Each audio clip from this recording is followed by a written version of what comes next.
How's it going, everybody? Welcome back to the stream. Hope everybody's having a wonderful, beautiful day. Boys, how y'all doing? Welcome back, welcome back. Today I got a green shirt because I need to do my laundry. So my shirt is going to be doing a little bit of this artifacting stuff. Ooh, look at me. I'm almost disappearing, man. A little bit on my shoulder is starting to fade away. Yeah, so that's just how things are going to be for the day. Nothing I can do about it. I just got to do my laundry. How you boys all doing? Welcome back to another stream. Hope everybody's having a wonderful, beautiful day. Today we got some more 5V5 1v1 duels, this time for the region of NA. Yesterday, we had a fantastic time on EU. We had Demon Hunter slamming it. My man Cracker came over and just popping off faster with a demonic army. We had some of the other homies trying out different characters too. This time around, I'm hoping we'll see the regulars over for the team NA. I'm hoping we see my fam Chicago, because apparently enhancement shamans are being complained about on the Warcraft PvP Twitter, and I want to see what enhancement can do right now in the moment, because people apparently are blasted. They're just so over them. Apparently they're insane, and we just haven't seen like an insane one-shot. I mean, we've seen some good damage out of shamans, don't get me wrong. But like an insane one-shot, I haven't seen that so far. How you boys all doing? Shane, Silver, Jazz, Sid, how y'all doing? Welcome back to another stream. Hope everybody's having a wonderful, beautiful day. I'm gonna try to see if we can put some groups together. Does Dead still play? You know what? Dead is on EU. I think Dead, I'm not gonna lie, like I don't know Dead like personally or anything, right? I'm not like friends with the guy or like message him that much. Only time we really interacted is like while I'm streaming and he's hanging out on duels, right? Last time I've heard he started hanging out with the wrong kind of crowd, and I heard that apparently that guy went to jail or something. Or got in trouble with the law. That's all I heard. I have no idea. That's just like a hearsay. So don't take it like and quote me. That was a while ago though. A while ago. And then I was like, oh, wow, okay, unfortunate. I was confused at the time, didn't really know what to think about it, and I just haven't really seen him pop in a chat that much. There's a good chance that if Dead did show up in a duels, he was probably under like a different alias of a character. If he did, that's just my guess. But the fact that we've had only like a handful of survival hunters during these duels, some from NA, some from EU, some of them have been recognizable names of streaming regular, like Big Max, for example, so that couldn't be him. And then we have Kiosko, which I don't think that is Kiosko. Like, maybe under a different character, who knows? You know what I mean? It's just one of those things where, honestly, I don't know. Like, you could probably put on, like, a tinfoil hat and just start coming up with conspiracies, like, what if? Maybe this goes that. Well, probably, I don't know. But, yeah, I have... Dead, I like that you remember the name Dead, Shendo, but that's a name that I personally haven't seen or heard in a good bit now. But hopefully he's okay. Like, whatever... I don't even know like if that whole I can get in trouble with a lot. If that is true or not, I have no idea. Hopefully the guy's okay. By the way, chat, this week I had so much fun playing my Shaman. I started getting a bit of different gear. You can see my mace a little different. It even has like a little bit of like an effect to it. But I started upgrading pieces here and there. The priest got a couple pieces that I'm starting to slowly upgrade. I went for like a one-hand or an offhand combo. Just because I'm trying to make the disc priest a little bit stronger. Is the one trending? Thorns. Oh, that's the one that's trending. I mean, I guess that kind of... I guess it kind of makes sense, because in arena, like, you know, solo, you just gotta get your cooldowns reset. But in a duel, yeah, it is like a big go. Okay, I see what Chicago is saying. Yeah, okay. I've been playing Evoker. Okay, I'm waiting for the news pack. Dude, the augmentation is gonna be so good. They've already got... I want to say on paper, augmentation's bones are very, very interesting, and I want to explore it some more. Like, I can't say for certain that it's going to be amazing, but I'm excited for it. Like, if they could pull off augmentation successfully, right? Imagine what they could do for all the other classes that we have. Just imagine what else they could do for every other playstyle and some of the specs that could... Like, what if Outlord became a spec that instead of rolling the bones and getting buffs for yourself, you give everybody around you buffs? When you're between the eyes, making the enemy more likely to be crit, instead of you critting the enemy, it's your party that can crit the enemy more often. I'm not saying that they should do it with Outlaw. In fact, I'd like Outlaw to stay DPS, thank you very much. But like, how cool would that be? You know, like, they could really get wild and creative with it. That's all I'm saying. Alright, let's get some groups up and running. Yes, I do agree with you, Chicago. Yeah, if it is the Thorum's Ascendance build, then yeah, I can totally see why that's not a great one for duels. Because you have like one big go, and then you gotta wait 3 minutes until you have it again, unless you play into the RNG, the Gamba Ascendant build. And then, you know, do you really want to play RNG in PvP? Yeah, Sam's face uses a cooldown offensive when to see it. Lava Lash build, the numbers. Yeah, I think Lava Lash build may be the one that's like sneaking up on people. I've seen some numbers in PvP of like doing 100k plus. Not a guarantee. I don't know if it's guaranteed crit, but I imagine with like the tier set where you do like 30% more damage with fire damage or 15% in PvP, which I think is still going to be a big enough number, honestly. But yeah, there's that. Dude, these songs, by the way, on NCS, these back-to-back jams. Is it me? Am I the only one? Duels group is listed, boys, in LFG. You know exactly where to find it. Groups are listed in LFG under 5V5 1V1 DUELS. Just go to the search, type 5, you're good to go. Let me see if I can find okay, let me see if I can find the... What am I looking for? It's a... Oh, here it is. Beautiful, Crown got me. Thank you, beautiful. We got Josh in here. If you guys want to join in, by the way, group is listed. If you guys want to find it, more than welcome to him. Oh my god, Chaz and stuff on you, Dal. We never actually got to do it. The Evoker stuff, I mean, if you have time, like, we can do it after the stream today. If you really want to do it, we can do that. How are we doing, Chicago? 5? Oh, Chicago only got 5. I need 4 more to join my team, and it'll be good to go, boys. Hey, Dal, Shaman 70, let's go! As of last night, I'm now 395 out of mobile. Awesome. Did the first 3 bosses of Amber, so get gear from first it was Seer Gloves. Nice! Did you do LFR?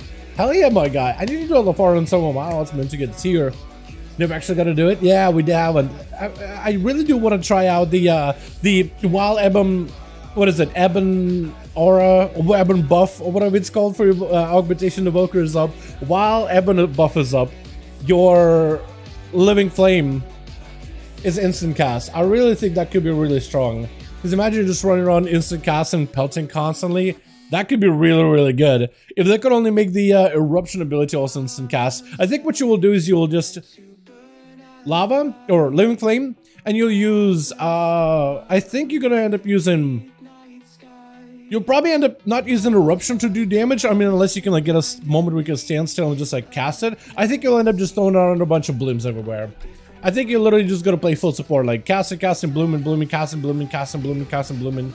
Going off of that. Sub down, what's up, Jake? Hey, my guy. Hope you're having a good one, my man. Hope you're doing good. Let me see what Chicago says. I meant for an arena, an ascendance, legit. Yeah. I mean, I know that it can Chicago, right? Well, like I've seen a couple of shamans, you and other shamans, and hit shamans, pop ascendants, and just absolutely steamroll a guy. But like for a duel scenario, I can see why, like, why in an arena scenario people are like, oh my god, shamans are busted, because it's like in a solo you just got to be able to pop ascendants, blast a guy, kill him fast enough, arena reset, you got all your cooldowns back up, and you're good to go, right? But in a duel scenario, I can see why that's like is muted pretty heavily. What's up, Setback? Hey, yo, my guy, hope you have a good one. Boy, fix. Yeah, I'm down. Group is listed in LFG. What's up, Lath? This is supposed to be me. This is me popping and training them for like a minute and a half. Yeah, I mean, Eruption, Living Flame, Upheaval is what I'm very interested into. Very interested in how Upheaval is gonna work. Join from LG Flex. I can just do it like this, yeah. Invite.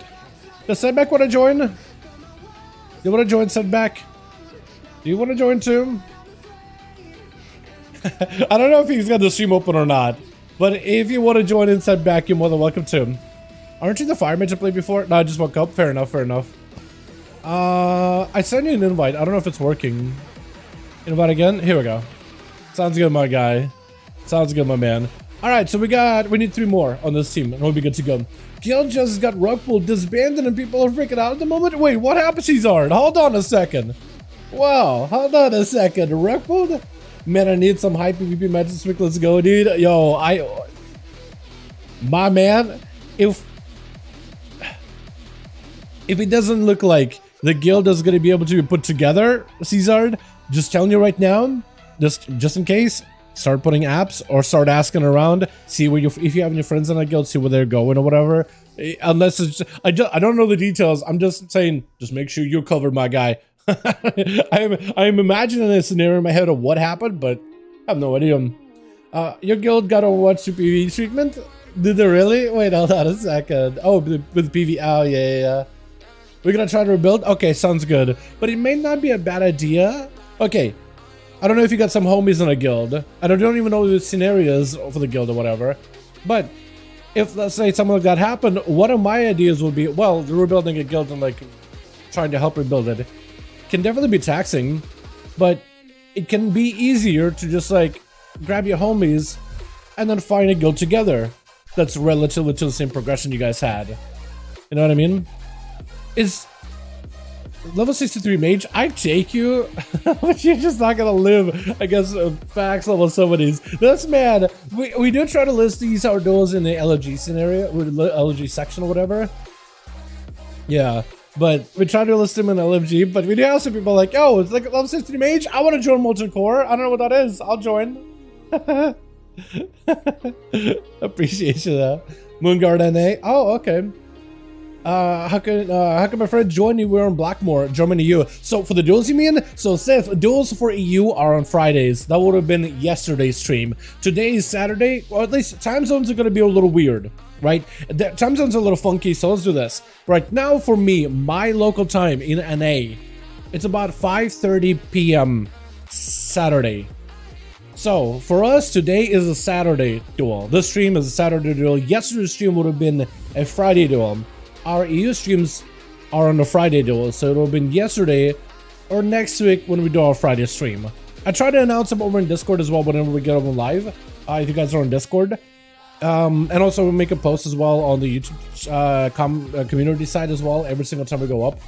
But yeah, so if you want to have you and your friend join in, you guys will be able to join next week. But hey, if you pop in the chat, if I remember, because I do have a really bad memory, I don't do it on purpose, but if I remember, if I see you in chat, I'll try to remind you, yo, we're doing Duels EU right now. If you want to get your homie in, see if they're available, that would be a good time to do it. Or watch PvE mode, when, by the way, dude, so apparently they scrapped it because they were like, well, it's really difficult to put together for a PvP team with a PvP focus to make a PvE mode. To some degree, I can kind of understand, because you have a team that's focused on one aspect, but they're trying to make a whole other thing. So I don't know the details, right? But I mean, a lot of the people that make an Overwatch are pretty passionate about it. So I don't really, yeah, I just don't really know. It looks like they're gonna just release it as missions for people to play, but maybe at some point they can put it together into proper PvE mode. You know what I mean? All right.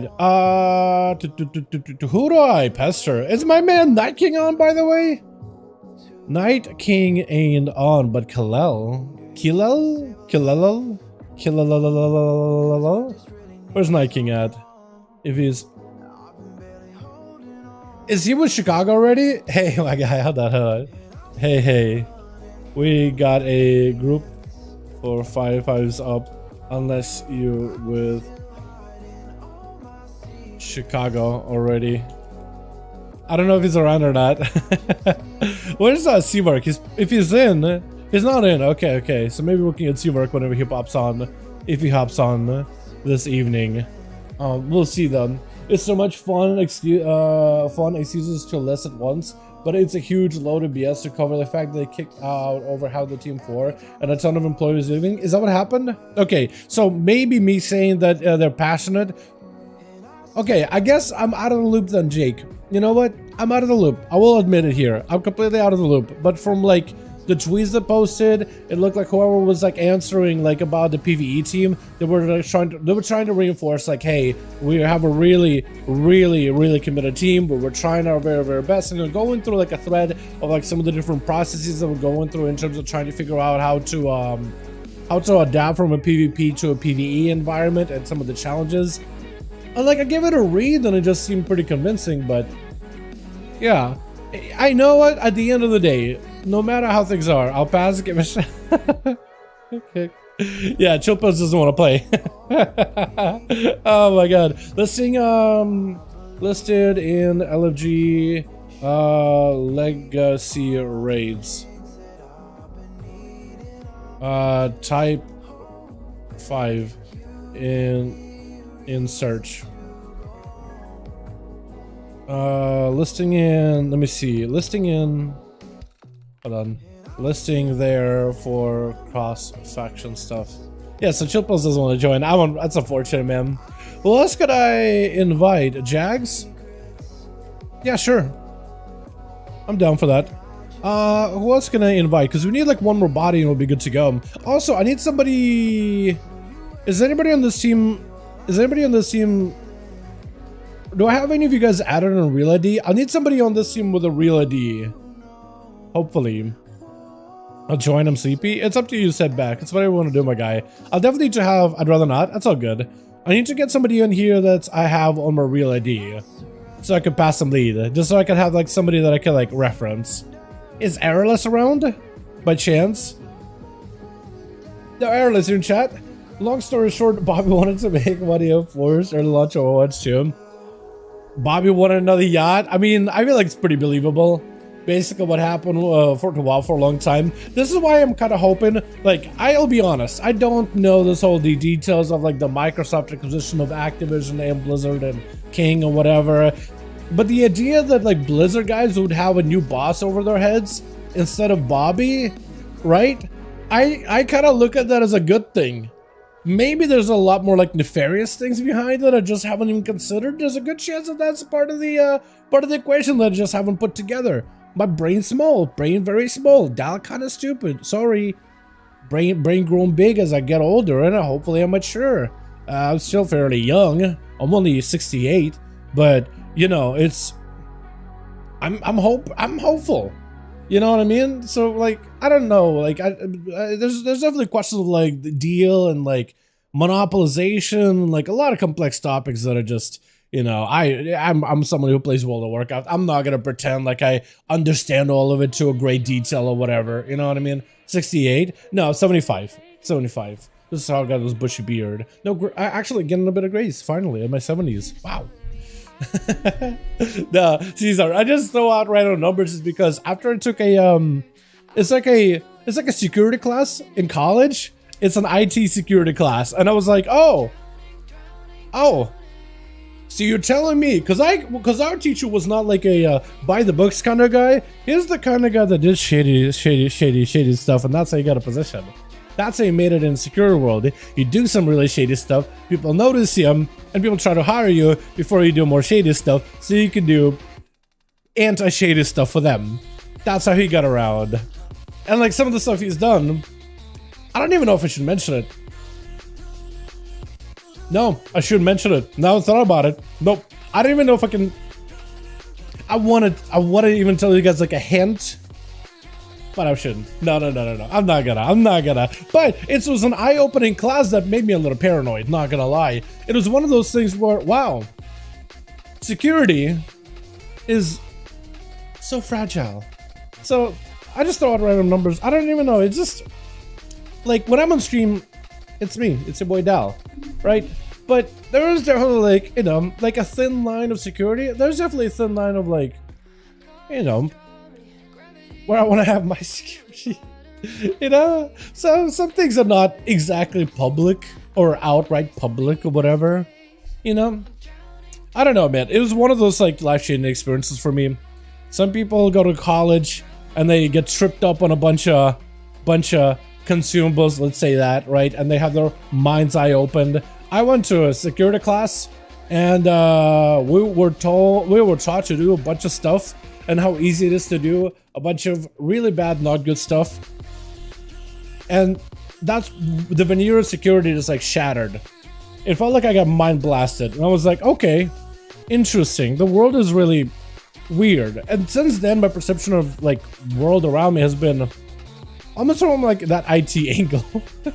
You know what I mean? Don't know, 4 minutes. I was gonna, my guy would never get you in. Plus, also having a reality. My secret is fun. Oh, it's so fun. It's awesome because it was one of those things that kind of like made me think, because I've always been kind of like a hands-on guy. Like my favorite class in high school was a shop class where we would build stuff with lumber with our hands. We'd build tables that we did all our projects on. We'd build the seats that would go outside or indoor seats or whatever, and we sold them to get more supplies so we could make more stuff. And then we got the school originally didn't really know if the teacher was going to be able to do much about it, but Mr. Davis was awesome at it with the stuff that we did. And then they got the funding to make a bunch of desks for one of the classes. It was like an IT class or whatever, and then we were like supposed to be like instead of like normal legs, it was supposed to be letter A for like the name of the school or whatever. So the sides were A's that were all spray painted red, and that was a lot of effort. And we also made boats. We also just made boats just for fun, and then those got auctioned off apparently. But we made them and we tested them, and they actually could float, except for one. But they all could float. We had a little pond outside. We put a person in, let people out, and they had buoyancy, except for one. One was not well put together, but they all got sold for auction house. There was more supplies that went back into the class, so they could continue doing stuff. It was very self-sufficient class. They didn't really ask a lot from like the school or whatever. Warrior Brain, we can get Warrior Brain in here and have you added, which is perfect. But it was an awesome class. It was very hands-on, and the security class also felt like it was hands-on. It felt like it was something we were doing outside of the book, right? It was like normally you just reading the book, staring at the words, trying to figure out the right answers for every one of the questions. But here you get to do stuff outside of the book. It's a little bit more tangible, and it's a lot more fun that way. Now the group is filled, by the way, I am gonna need to make Warrior Brain lead. So who is Warrior Brain on here real quick? Warrior Brain, please stand up. And also whisper me on real idea real quick if you can, or if I find you first. There you are. Hey. Yo, Jay, we'll get you in after this one, yeah? I don't think you're in this one at the moment, but we'll get you in after this one. Okay, group is ready. Queuing you guys up in a sec. It's just up done. Bet. Awesome. So Warrior Brain, I will make you lead. We're out of the G. We can leave, and I can sign you up real quickly. We're in set. Wish me luck. Yo, my man, good luck. Sword of N and Chicago 5. I'm gonna do you guys a solid. I'm gonna throw you into a good old Nagaran. You know what I mean? Next one sounds good? Hell yeah. As long as you have spots open. But usually somebody dips after like the first one or second one or whatever. But it will definitely, as soon as the spot's available, we'll get you in there, my guy. Alright, so if you are new to the 5V5 1V1 DUELS series, also Rev Dog, my man, is that my man Rev? Going back here, let's go! Last on the Evoker. So do an order of, like, just do a slash roll. And we usually do an order of who goes first to last, highest to lowest. Or if you guys can figure out amongst yourselves, like who wants to go next or whatever, you can figure it out.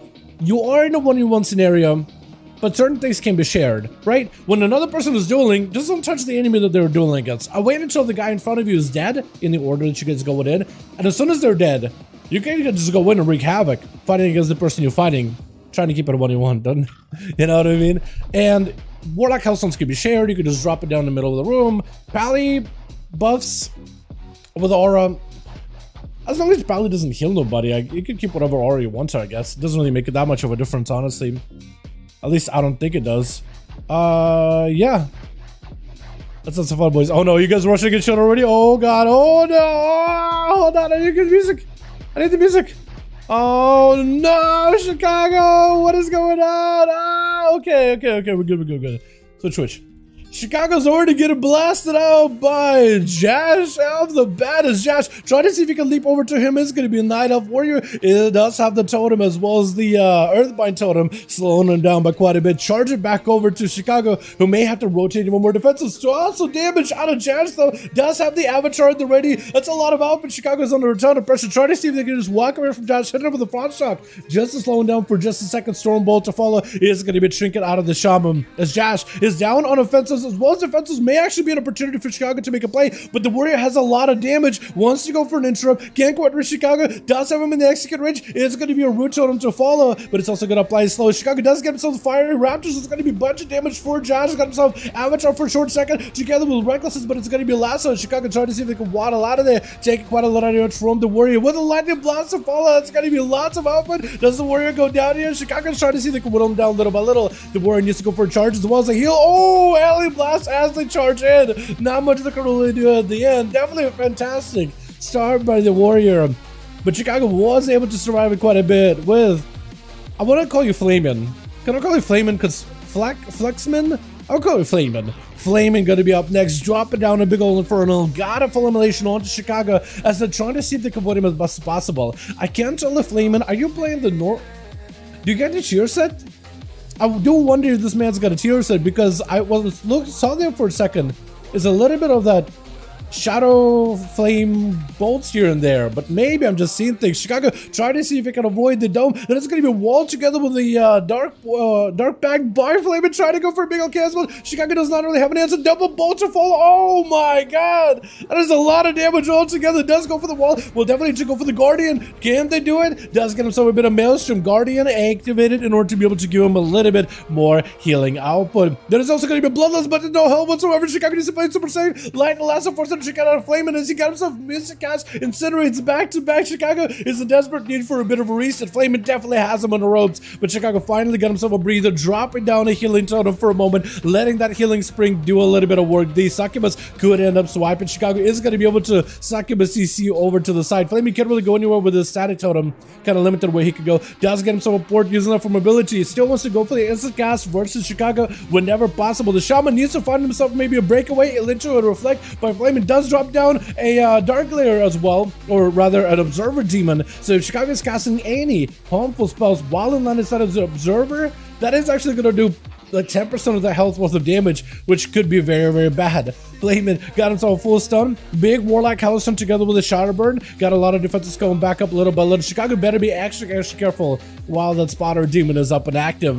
Root onto Flamin does have the succubus that you at least can build up a little bit of maelstrom off of. Flamin does try to reposition, as well as got himself plenty of movement in order to catch up to Chicago. Is that going to be more coil? 15 seconds. Ellie blast for Chicago. Got himself a bloodlust. Thunder to follow. Does have a portal open. Does Chicago have enough damage to blast through the Warlock? Oh, it does go for the Ellie blast at the end as they got themselves the Raptors at no help whatsoever. Literally leaves though.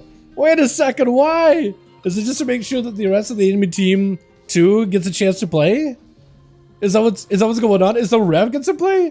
Because it looks like Rev is going to be up next. He got himself a reflect with a Soulfire. Big blaster onto Killel. The man is going to take a lot of damage in the open and try to see if he can just back away. He took a big hit out of Rev Dog. Why did Chicago leave? I thought Chicago was doing fantastic. Maybe didn't want to fight against the Paladin. We'll find out in just a moment, I guess. Kal-El, not really doing all the good on health. Maybe a bubble situation. Succubus CC does not have a way to break out of this one. Kensbolt is going to force out a bubble with a port immediately out of Rev. Where did he even go? Is going to be able to pour it out of there. Does have the Worgen ratio he could use in order to give himself a little bit more movement speed, which for a class like a Warlock, there's only so much you could really do. Tries to go for a kick, juke out of Rev, potentially could go for a lot of damage, but realizes it's going to be a lot of output for Killel. As he got wings, is going to port the Paladin away, but the Paladin got himself the horse back up in order to get a reposition onto the Warlock. Mortal Coil into a fear, nothing Killel can do for the moment. That is going to be a pretty meaty hit off the bat. With the Kensbolt to follow, Shield of Vengeance should be able to protect you. Maybe a wall on top of it as well. Does have himself the Spell Warden in order to immune any magical damage, but only for a short moment. Rev Dog porting away for just a second. Definitely wants to make sure there's quite a bit of distance between him and the Paladin. Kensbolt to follow. Does the Paladin go down? Maybe. Oh, so close. Almost run down with Incinerate to follow. Rev just needs a bit more. Oh! Reflected a hunchback to the guy. That is so perfect. Killel does have him so walled at the very, very end, but it's just an Incinerate or two. It should be able to do enough damage. No! Killel trying to see if he can deny it as best as possible. This is going to be a judgment, and he also went in for a big old lay on hands. Rev Dog with a Mortal Coil, as well as Succubus CC. So far, is that going to be enough though? Big damage, big hit. Oh, this crystal is going to shatter with the Bonza Fell Incinerate back to back. How are you still alive? There we go. Rev Dog answered that question. What? What is this BM? Dropped the flag on the guy and then flipped the table over his body. What is happening? Jags gonna be up next. Drop it down Infernal immediately together with a I-Beam. That's going to be Rev Dog dropping in with a Dark Pact as well as a Reflect. Wants to be very, very careful with the cast that he can do. That pet is going to attack you. That's doing so much damage. Every single one of your casts is doing so much damage to you. Wait, Rev, you may... Trinketed? I think at this point Rev is just trying to use every button he can just to find a way to deal with Jags. But yeah, that I-Beam pet was definitely doing quite a bit of damage, wasn't it? My goodness, that 10% a pop? 10% an I-Beam? 10% a spellcast? That is a lot. Rev tried to see if he could turn this around versus Jax. Does end up burning through the Dark Pack fairly quickly with a single ball of the Soulfire into a Casbolt, as Jax does not really have an answer. Try to go for an intro, but it was actually juked out. Rev still not in a fantastic spot. Jax does go in for a massive heal right there. That is his one big heal available. Bonza fell around the corner. Jax is going to take himself aboard. Is still going to explode with a crystal. And Rev has himself Reflect coming back up together with the Dark Pack. Could maybe use that Reflect aggressively. Has a Mortal Coil very, very soon. Jax also has a Mortal Coil and at least can maybe develop a little bit more soul shards off of the Succubus, which Rev is going to pull back. Right now, the two Warlocks are at a bit of a standstill. They have very limited, very similar CDs available for one another, offensively as well as defensively. So it's really going to come down to who's going to get the first draw, and looks like Rev able to do it with a Succubus CC. Dark Pack burnt through quickly, going to be Reflect. Jax trying to see if he can go for an interrupt. Rev actually stopped casting Casbolt last second. It's going to be Jax and him, both hit with a Mortar Coil, with a wall available for Jax. Does have himself one more defensive with a fear into Rev. Does he have the line of sight? Casbolt, oh, line of sight in last second. Jax is left with nothing right now. Rev just needs to get in there and use a Shadow Burn or two. Drain life, but I think Rev just has him into a conflagration around the corner. It does take him. With Warrior Brain, last one left over for the team one, charging out versus Rev. Can this Warlock pull off a however many targets, like 1v3 potentially? A potential 1v3. Warrior Brain tried to see if he can get himself a better advantage over him when he can't able to fall as a Fear Warrior. You're just gonna have to see if he can tussle with a damage stun into a Bonzafell, immolate right after. He's gonna leap over Bonzafell, mad damage, full burst onto Rev, doesn't get ported away, has a charge to follow, board by Rev, has a Mortal Coil available, even gets a Warlock House in the last second, is probably gonna be Reflect. Has to be careful with it. Mortal Coil has it. Wants to use it. Does use the Mortal Coil. Does he have the damage to follow up? Oh! And Incinerate did it. Warrior Brain even tricked it, but the Incinerate was already midair. Wait a second. Rev does get 3, but also Chicago got 2. But Chicago dipped. I'm not really sure why, but they did dip. Oh my goodness. Well, that's a hell of a start. Well done, well done. Hell yeah. Let's get us another going here, boys. Yeah? Uno más. Hell yeah. Hey, now you run out of mustache cream. Love the content, Kevin. Love the cast of these duels. You know what? Sometimes I just wake up and I just put a bit of water and I try to just like let it part to the side, but I just kind of like don't even. I just go in dry, man. I just don't even add any product. Just let it be on the sides. Should I go and like get the mustache wax and curl it back up? Because sometimes I just go in like natural, man. You know what I mean? Just let it chill. I should be better at it though. I should be better with the beard oil and the mustache wax and all that, but sometimes I just let it go natural, just let it do its thing. You know? Let's see. Oh, Sword as well as Chicago. Let me know if you guys groups are ready.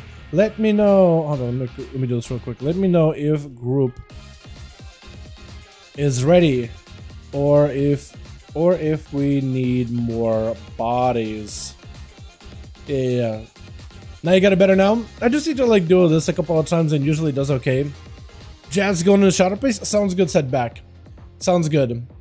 Let's see. Chicago, let me know if ready. Let me know if ready. That sounds good. I'll just need to probably get together with Sword and take over the group for him. If we need more, I can join and help out with the groups. There we go. We'll do it like that. DF, NA, what is it, 60, if not 70? Pretty close to 70, right? Pretty close. He said invite? He sent up full? Okay. Sword, is he in? Okay, awesome. Okay, be sure to delist before we queue. Chicago, let me know if you're ready. I'll be good to go. Now you know the difference between a re-roller and a day one Warlock. I'm gonna make dinner. Sounds good, Reverence. Is that Chicago needs a body then? Yeah, if you're gonna be gone for a night or for a little bit. What's up, Taz? How you doing, my guy? Yeah, Chicago. Sorry, I have to AFK real quick. All good. Chicago's got a group. 3 bodies needed. Okay, Chicago got a group listed in raids. Legacy. See. Type 5 in search and it will hopefully be there. Why am I getting attacked by a hunter? Oh, I guess we all stacked up together, so he's gonna cleave us. Is it the same guy as before? Yeah. It's Kim Shot. You need someone? Yes, we do. Chicago needs a couple more bodies, or we'll be good to go. I wrote you a message of how to find the group, but it's gonna be listed in Raid's Legacy. They got a spot. They got a spot. We can get a guy. If you check out Raid's Legacy, top 5 in the search, you'll see it right there. Yeah. Mage is fun, go for it. Hell yeah. Mage is definitely very fun. Thank you, boys. Appreciate it. Thank you for the rest. Yeah, Kim Shot's out here. Sometimes he's out here shooting people. Kind of indiscriminately. And other times he's not here at all. I think he's been here. Was he there last week? I don't even remember him here last week. But also, my memory is crap. So, you know. How we doing? Yeah, Jay, let me know if you're having a hard time joining Chicago. What I can also do is I can join Chicago, invite you, I can dip, you get to be in Chicago's group, and we got a 5-man. Because Sword got a full group. Chicago just sees one of us, and we'll be good to go. Hey Dal, just focus on your goatee, solid chin, an amazing mustache, shave the sides, an absolute style of mustache. You got an amazing one, bro. Thank you so much, Keshal. Yeah, I originally what I wanted to do is just let everything here just grow, and just kind of shaping it with my barber, just seeing how far it goes.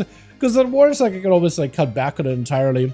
But yeah, I'm definitely looking for suggestions of what I can do. Definitely not against experimenting with what my face looks like.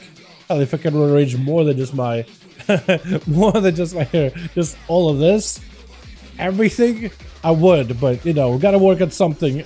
you gotta go one thing at a time. They got Shrub being combined with a flame talent isn't too bad. Brewmaster in PvP.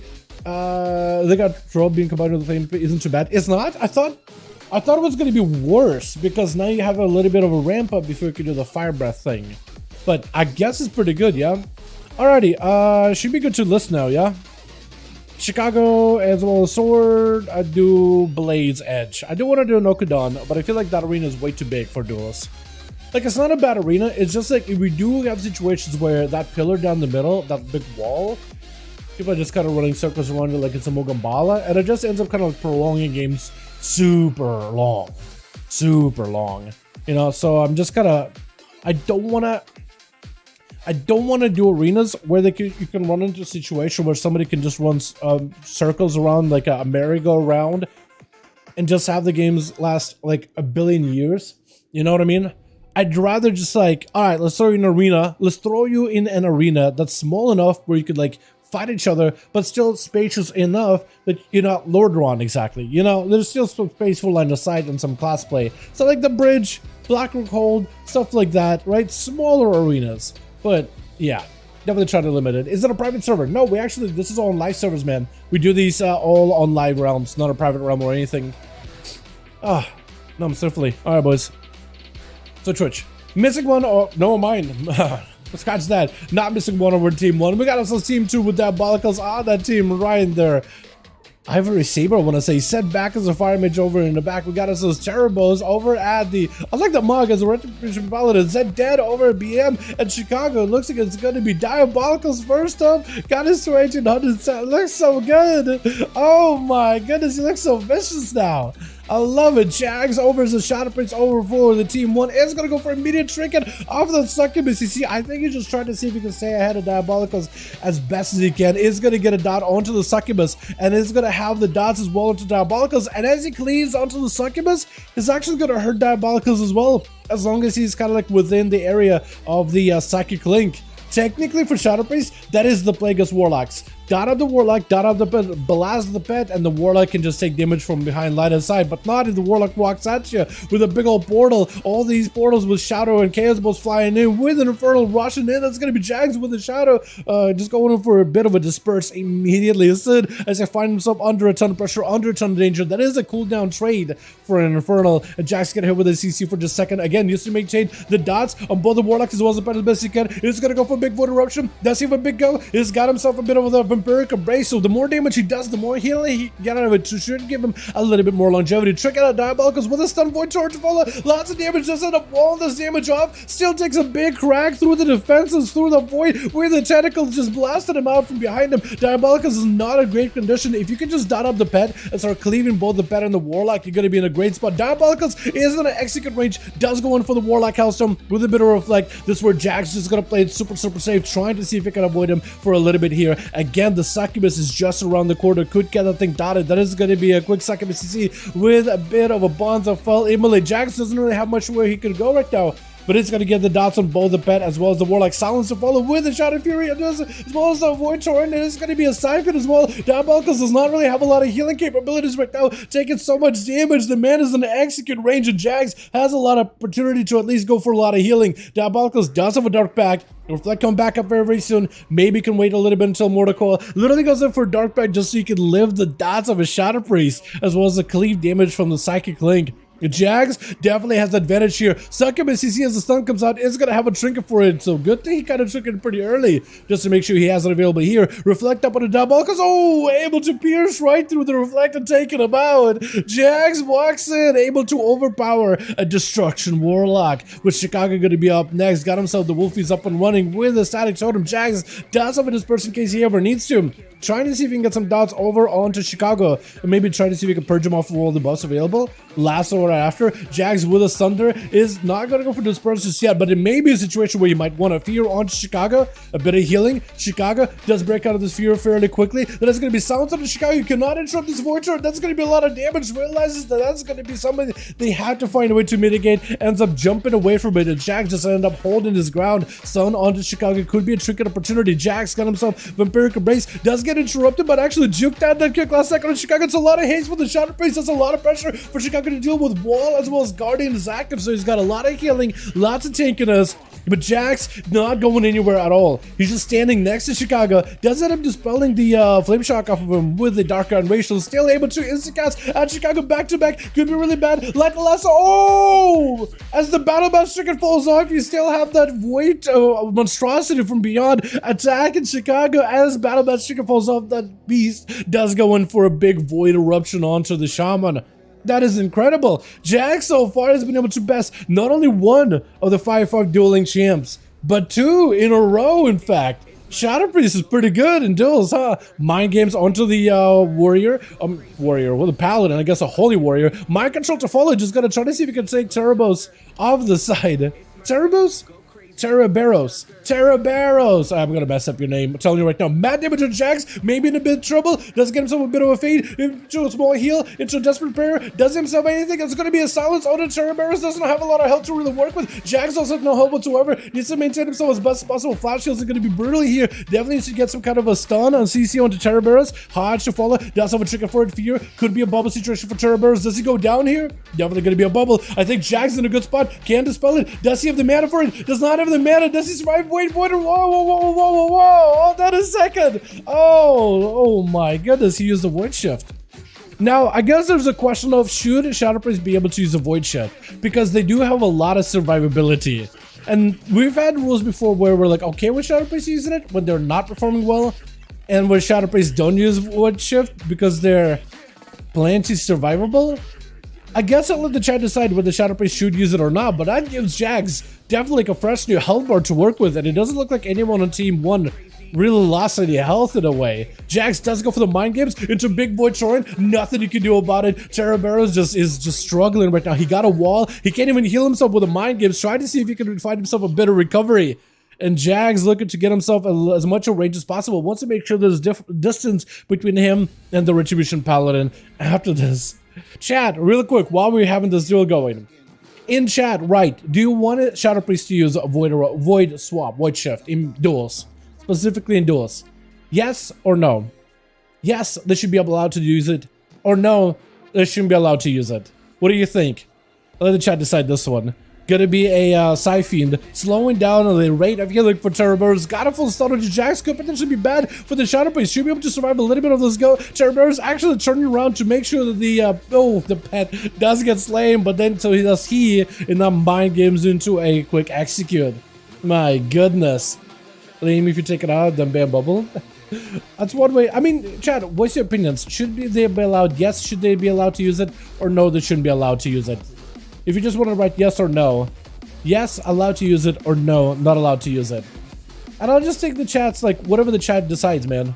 Whatever the chat decides. Because we've had special rules like this before. Like how Rogue shouldn't be able to shadow step and then use a shadowy duel on the guy he is not dueling to escape. Little things like that. Setback take a lot of... Oh! Setback took a lot of damage, but the man was not going to take that setback against the Shadow Priest whatsoever. While the chat and I were trying to figure out which way we're going to go with this whole, the rule finding here. Flamin does end up opening up a bunch of gateways towards setback. The man cannot really outrage it. That's going to be a big aggressive port towards Flamin. There's going to be a Mortal Coil ascended setback, as well as a fear right after. Has himself wall together with a big dark back. That's going to be setback at no help whatsoever. Does wait until cauterizes proc into a quick ice block, just so he can go for a bit of a resetting. Flamin though does have himself a pretty nice advantageous position. My goodness. But the Shadow Prince did really good though, didn't he? Yes? No? I mean, no, yes. So, chat. We'll do a vote after this. How does that sound? We'll do a chat vote after this. How does that sound? How does that sound? We'll just let you guys vote. Alright? Setback. So he got himself a little bit of that alter time. Should be able to at least reverse that alter time away from Flamer. But there is an observer watching him every single one of your casts. That thing is going to blast you. Looks like you got yourself a decent line of sight. With a sucker, but sees you got yourself in a bad spot. Cast about to fall. Oh, Flamin does end up coming out on top at the very, very last second. Barely alive for this one. And oh. Did the dead kill shot him? I think he did. I think the man did kill shot him. It is a Beastmaster Hunter versus Warrior Brain. Got himself full burst in the opener. Double Odin's Fury with an avatar. Trying to see if he can maximize the damage. So Dead does activate Survival of the Fittest. 20% damage reduction stun as the Warrior leaps over to him. And Warrior Brain trying to see if it can crawl over towards the Hunter. But the concussive shot as well as the slows. Just constant opportunity for Zeded to just chip away at the Warrior while the guy can't really reach him. Having to turn around and turn the attention onto the Hippo as well as the Cave Rat, I guess? The Cave Mouse? I guess it's called a... It's gotta have a better name, right? It's gotta have a better name. Gonna be a Cobra shots around the corner for the Hunter. Leap or charge rather by the Warrior. Trying to see if he can close the gap into a freeze onto the Warrior by Zeded. Got himself a Death Chakram. That's gonna amplify his damage by quite a bit. Definitely needs to go for a big kill shot. I think he may just have a potential here. Does he have the kill shot around the corner? Trying to go for it. Is it gonna be enough? Just for one kill shot, but it's not enough. It looks like he lives it. Zeded survived. The man could dip in the camera right now. He may be able to actually make himself more than one play here. It's gonna be Jash up next. Zeded does dive into camera. He needs to make sure that he stays in the camera for as long as possible. Anytime he spends inside the camera, he's recovering a percentage of his health. We do have dampening in, so it's gonna be a lot less than normal. But he is at least recovering quite a lot of health. And it looks like Jash is not picking up the eyes. There are eyes on either side. He could go for it. But I think he wants to give the Hunter as much of an honor duel as possible, but also gives me a chance to check out the Mog. I like the gloves and the helm you got going on. That screams CBC. But the rest of the items, a little bit all over the place. Gonna be a full stun onto the Warrior. Does end up trick getting maybe a little bit late. Does he have any mobility to follow? That is two pets attacking him right now. Kill commands back to back. May want to jump down to get away from the pets. Definitely needs to turn around and start attacking the pets for the Bloodthirst. And that's exactly what he was going to do. Try to see if he can bait the pets over to give some line of sight. Trying to see if he can avoid the Hunter as best as possible. No stun for a Hunter for a good like 40 more seconds, I'd say. So Zeded will not really be able to make a big play just yet. But at least he can maybe put the pets back there and just attack Jash. I don't know if it's a good idea though. Even at this high dampening, Jash can still do a bit of healing. And if you don't have the kill command as well as the barb shots to follow up the pet damage, I think the pets don't really do that much damage all on their own. They're not like Warlock pets. Gonna be a big spear onto Zeded. Can't really go anywhere. Does it freeze on the Warrior in his tracks. So the Warrior wants to go for a big go, but he just cannot do it. Just all these ice spikes preventing that movement. It's gonna be a death shock onto the Warrior. Does some maybe rallying cry disarm onto Zeded for just a second. Does he go for the kill shot? Kill shot goes through, but not enough damage. Does he have enough? Oh, kill command at the very end does end up taking him out. With Kelelel, gonna be last one left over for the team one. Charging out towards Zeded with an immediate stun. Gonna be a hard to follow. Trinket right after. Does Zeded have a defensive? He has a Eternal Shell. Is gonna use the Eternal Shell here. If the pets can do enough damage to force a bubble out of Kelel, that's all he needs. If he can get a bubble out of the guy or interrupt him on a holy spell. Bubble, there it goes. If Zeded can survive this, maybe it'll be okay. Try to see if he can find escape, but no, the Paladin will not let you do it. The pursuit of justice, the pursuit of his target.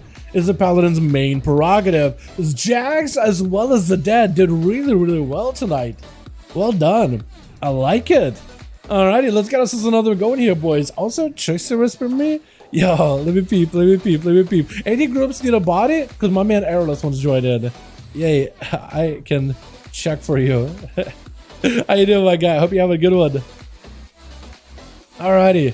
Also, okay, so we have Airless. We also have Speed. We haven't had Speed here in a bit, have we?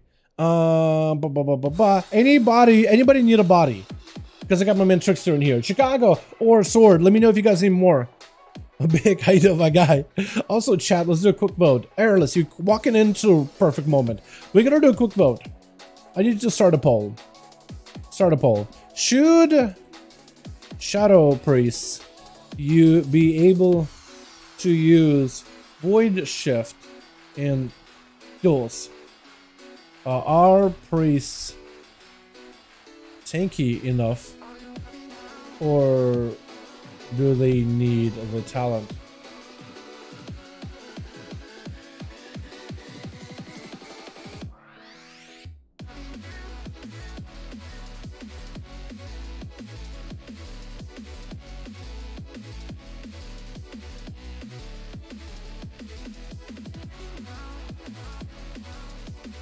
Here we go. First answer is yes, let priests use Void Shift in Duels PvP.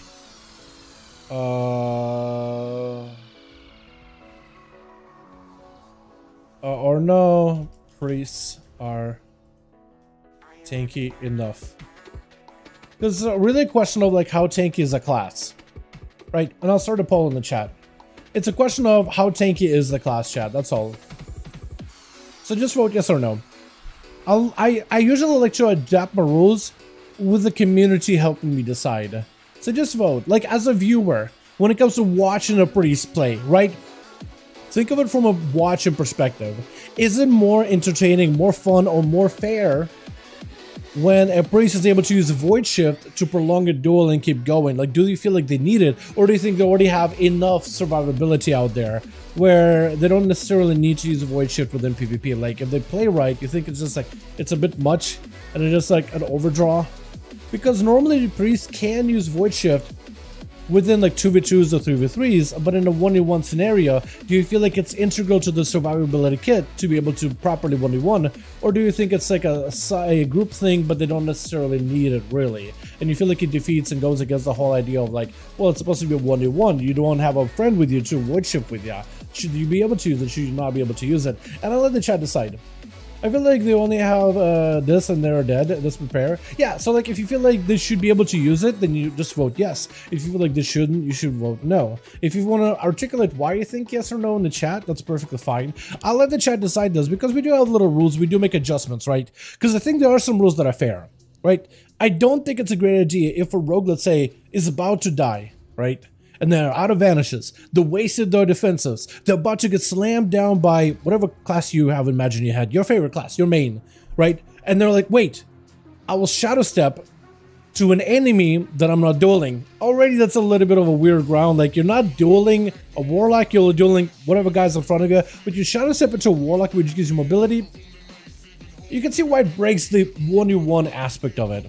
But then what they could also do is they can what if they shadow step to the Warlock? They're not dueling, and then they use shadowy duel to escape, almost like another vanish, right? So what if they did that? Would that be fair? And my answer is no. That's why if we have like a rogue and if you have a shadowy duel, if you want to use a shadowy duel against like the guy you're fighting as almost like another shadow dance, go for it. You know what I mean? Release it because the group I had to swap classes? Sounds good. Oh. Okay. Can help take over. Hold on. Reforming that other group. Yeah, I'm gonna sign up. I'm gonna ask Sword to pass me lead and we'll just remake that group. Because he bailed, but he wanted to play another class. So we'll just get us a whole new set of bodies in here, yeah? Pass lead. Pass. Yeah, go. Let me do list just to make sure I got it listed properly. Yeah, cool. Okay, group is listed again. Re-sign up. Here we go. If you guys want to re-sign up, the group is listed again in the raids legacy section. And we'll just let the vote go through, right? We'll just let the vote go through and we'll figure out after the next game. But yeah, I have a personal opinion. If both groups have locks, gateway stones should be allowed, but if only one group has locks. So, Jake, I mean, I don't disagree with that idea. That being said, like, it's super difficult to there are some things that we don't make rules for because it's impossible to control, right? When a warlock is just like popping into an arena, into a duel, and they're like, oh, okay, I'm gonna use my cookies. Most warlocks are so used to just dropping down the soul well, right? And that soul well, anybody can grab a cookie out of the soul well whenever they want to. So, like, for me, how am I gonna enforce the whole idea of like, hey, keep your hands off these cookies, right? How am I gonna do the slap part, right? I can't really enforce it. What I'm gonna do, check their inventory, every single one of them, take it out, drop it in a dumpster, right? You can only take one, like what? You know what I mean? It's like on trick or treat on Halloween, right? If you leave out a basket full of candy and one kid goes in, grabs all of it, like, you should have been out there with a basket, making sure that everybody gets one, but if somebody grabs it, fair play, you know? So it's one of those things that you can't really control. It's almost like also trying to be like, oh, Mage, make sure you only buffing yourself with intellect. If I swear you buff anybody else, I'll find you and you are banned from, you know what I mean? Like, it's a silly little rule. You just wouldn't be able to enforce it. So like when a warlock drops down a gateway, or warlock drops down a cookie, or warrior uses like the party buff or whatever, right? Or the roar. Like, I'm not gonna make a rule around things that I can't really enforce. You know? I understand why you're like, you know what, probably shouldn't be enforceable. I totally get it. But like, yeah, there are some things that I just can't control and I don't try to control. Right? But like, asking a player, be like, hey, could you not run a void shift for duels? Has been reasonable and generally has had a decent response from players. Most players are okay with it. They understand. Just it's like for the entertainment value or for the fairness of the duel. Again, like we've allowed abilities to be used, but also not allowed them depending on situation. Like when sub-rogues were just tickling and doing no damage, we allowed Shadowy Duel to like, okay, they're allowed to Shadowy Duel to like have another escape, to have another reset, because they just stand no chance. If they stand next to another class and they don't have the reset, which they would in 2s or 3s, they're dead. Right? Same thing with Shadow Priest. We've allowed it before, and then we've disabled it before. Just, you know, what my priority is just to make sure the duels are fun to watch and are entertaining. That's all. Fairness needs to be there in order for the duels to be entertaining and fun, because if it's not fair, it's not that great. But I'm not the only person that decides these things, right? I like to leave it to the community, so it can be a community decision with all of us choosing it together. That's how I view it, honestly.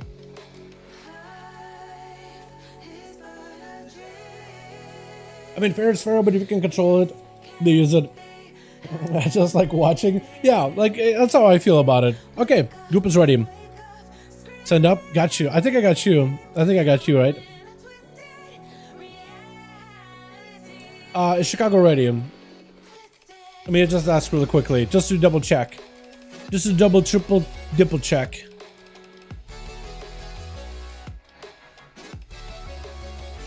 Oh man, I'm simply ready. Awesome. Okay, cool. Okay, this group is ready. Should be good to go soon. Wait, did Jags walk up here and you get attacked? Wait, Jags, no. Somebody res him. Poor boy. Wait, somebody put a little flower in your body. At least it's kind of nice, right? At least they're thinking of you. Oh no, are you gonna be able to Q while dead? No turns? Awesome, awesome. Yeah. So apparently Krog Tusk are slapping in PvP. I hope not, dude. I'm hoping that they nerf these things if they are slapping right now. Should we wait for Jax to come back? Should we wait for Jags to come back to your body? I guess we'll wait, yeah. We'll wait. We'll give you a second. Once he's good to go, we'll be chilling. Jax, try to see if you can keep yourself alive here as best you can. I didn't want to hang out with the boys, but hanging out in the main dueling area, these guys are savages out here, man. You know what I mean? They see the red, and they see red, they want you dead. That's just how it's gonna be. Luck of the draw kind of thing. Yeah, there's definitely a bit of luck of the draw. Should Paladins be able to use layered hands on Arena? Well, Winter Sun, they allowed him to use layered hands on Arena, so if Blizzard allows it, then it's perfectly fine in my book. You know? Again, I don't try to make like a big deal about like things I can't control as best as I can. Yo, Shane, my man, hey, with another sticker. You love these stickers, don't you, my guy? Yo, can we get a hashtag Shane in chat, boys? Showing appreciation for the photo beautiful launch, my man. Thank you so much, my guy. Appreciate you, my dude. Thank you, thank you, thank you. My goodness. All right, Jags. Okay, he's making his way over. Little by little, this man is slowly but surely making his way back. They're really gonna give Alliance like a.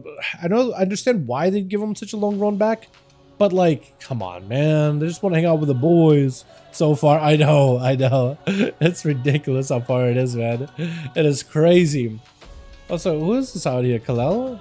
Wait, are you getting hit by a hoodlum? Is he hitting you with the Shadow Flame enchant? Shadow Flame Wreath. Okay, I heard that's apparently really good in PvP. I probably need to do that on my rogue now. I have some weapons. I just need to swap out to Shadow Flame in order to get more value out of it.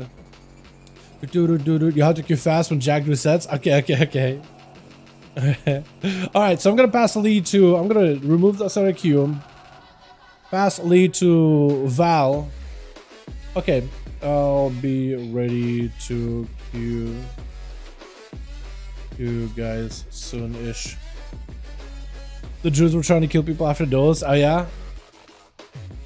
Oh yeah, if you could just like pop over there and just fly. Okay, you'll be chilling. Yeah, keep yourself safe, my guy. I'm gonna pass Val lead and I'm gonna queue you guys up. We'll do Black and Cold, yeah? If I have it. Here we go. I'll go quick. Here we go. Beautiful. Shadow Flame Rouge, it's so good on the SAS too. Yeah, I definitely gotta get that on my weapons as well, airless. I haven't really got to play around with the Shadow Flame except for PvE, and in PvE, it's mostly there. It does very little damage, but it's mostly there to proc my tier set. Or not tier set. My ring, my Aeronog ring, because I have the fire ring. I need fire, source of fire damage. So I'm gonna have a grenades, I'm gonna have the enchanted one of my weapons, I'm gonna have the Forge Storm. So I got like 3 sources of fire damage, so I can constantly proc my ring and push single target stuff. I'm gonna get some PvP gear, Unstoppable People, low CR shuffle with a double tusk setup. Go for it, my guy. Might as well, yeah? Have some fun with it. Because that used to be ridiculously strong back in the day. And if you can still use it now, then why not, right? Then why not? Pretty sick at hella good right now. I don't know, level 1 man. Dude, pretty sick looking pretty good though. But, you know, honestly, why not wait until a time walking event is up and then level the character through a time walking event? It is so quick through time walkings. I think you're gonna like it a lot. It is quick. Like ridiculously quick. Alright, let's see if we can get this going. Switch. What's gonna be first up? Let's get a new song for the mix, I think. A new song for the mix. Oh, this is fantastic, actually. Who's first? Who's gonna be first up?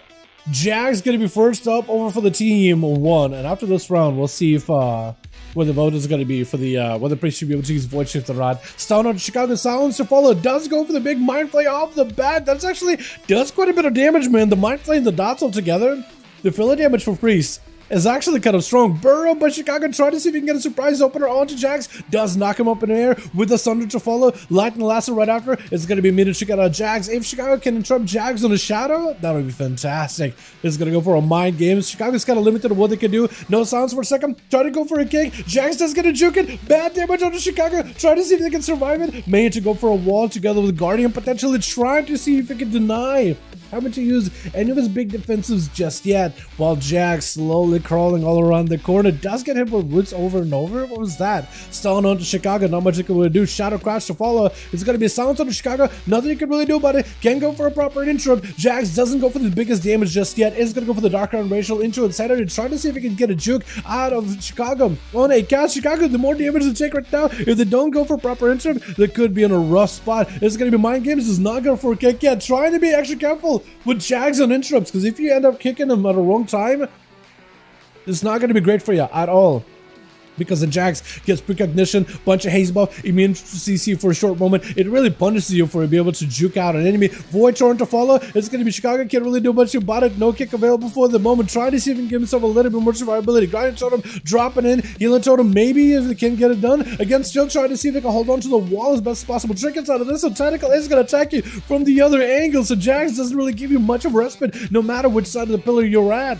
Good final root totem together with a trusty healing stream should hopefully be able to help you hold up just a little bit longer. Quick fear by the Shadow Priest with a Siphon on top of it. And Jags with a silence to follow, putting pressure onto Chicago. If you can catch up to Chicago, you're gonna have him in a bad spot. The Siphon does catch Chicago for just a second. Is gonna apply a slow as well as a heal reduction on him. And Chicago's still hoping to get himself a little bit of a reset here. Flash heal back-to-back for Jags. Trying to see if he can get some damage to Chicago. Big Void Torrent. Chicago does not go to interrupt it. I honestly think it may not be a bad idea to interrupt that one if possible. The Roots and the Healing Stream Totem is Chicago's current play right now. Still holding on to a wall, holding on to the Guardian, trying to wait until the perfect moment. Stone on Chicago. Jags does he have the damage to follow up? Burrow right after. And Chicago could use this offensively. Is going to knock up Jags with a Thunder right after. Perfect opportunity to make some damage happen. Trying to see if he can juke out a kick versus Chicago. And Chicago is definitely lagging right now. Jags trying to hang back.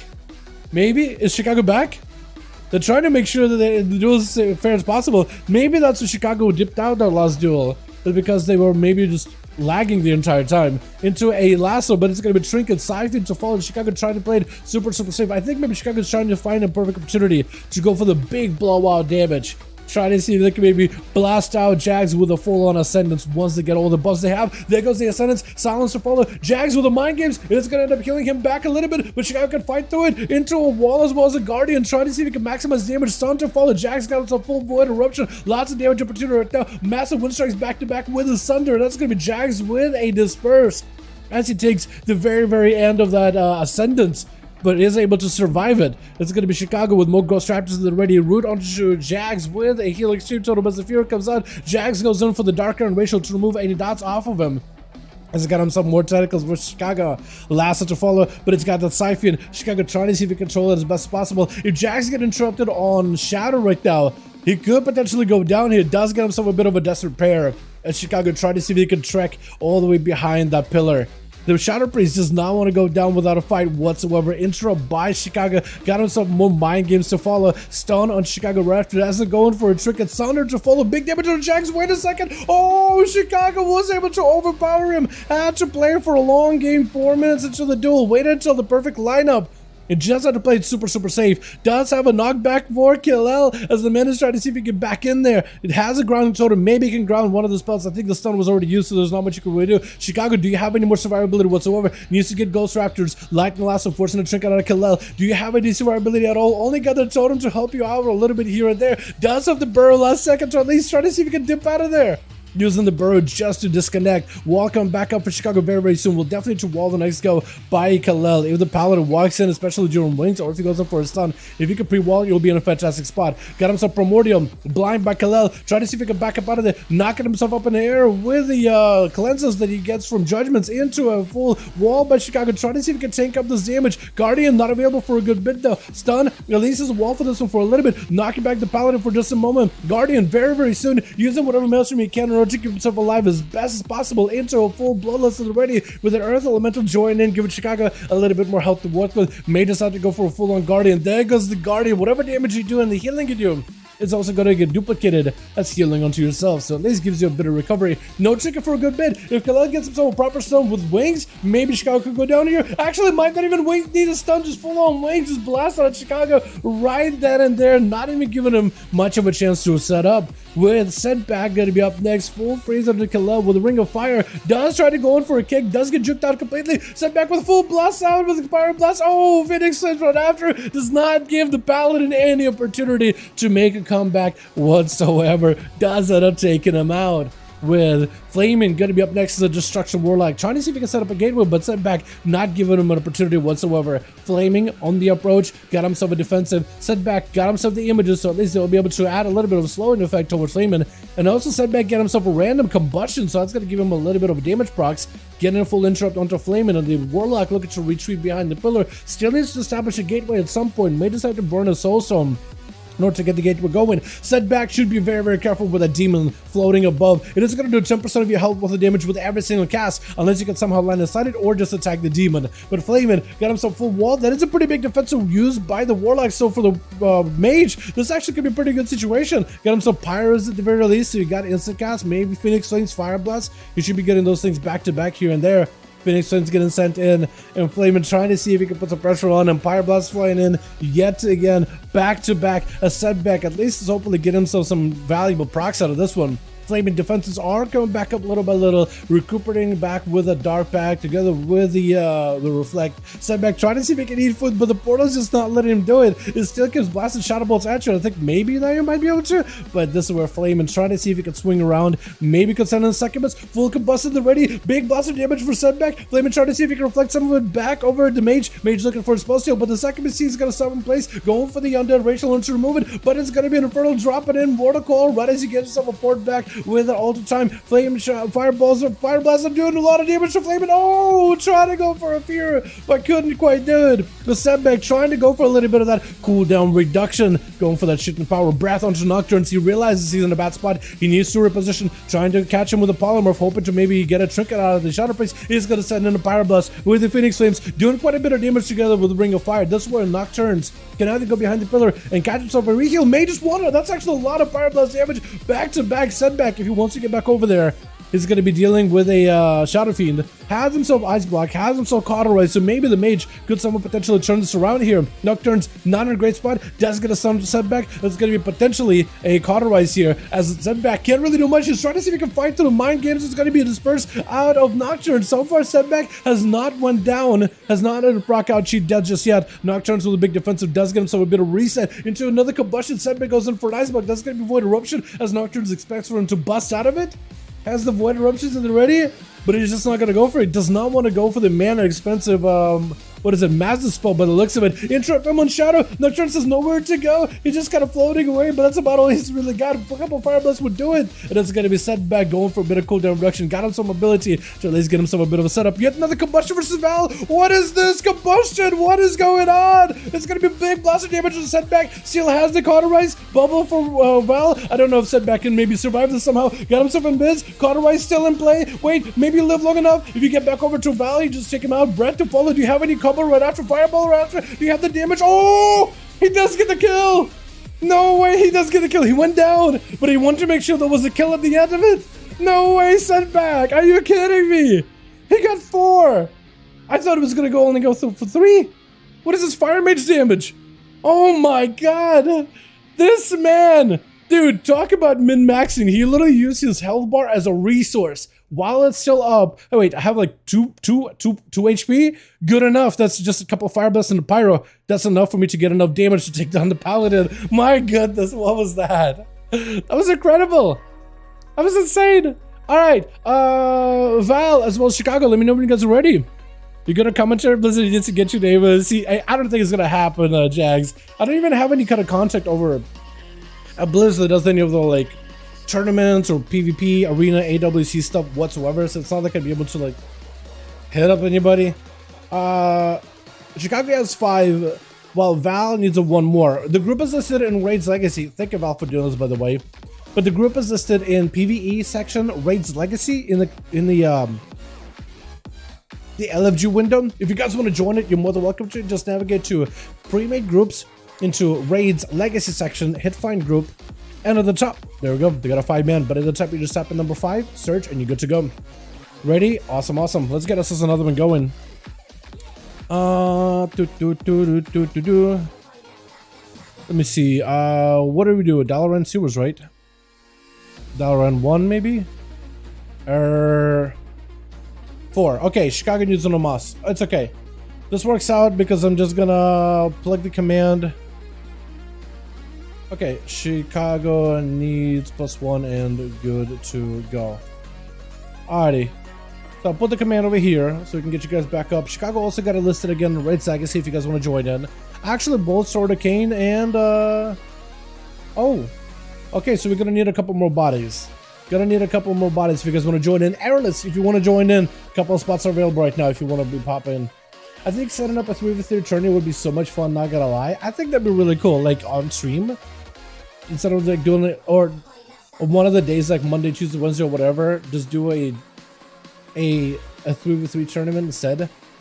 What would you say just 3 locks on a team? Any of them demo, or any of them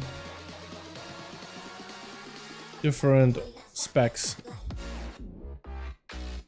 Yeah, like if it's all triple destro,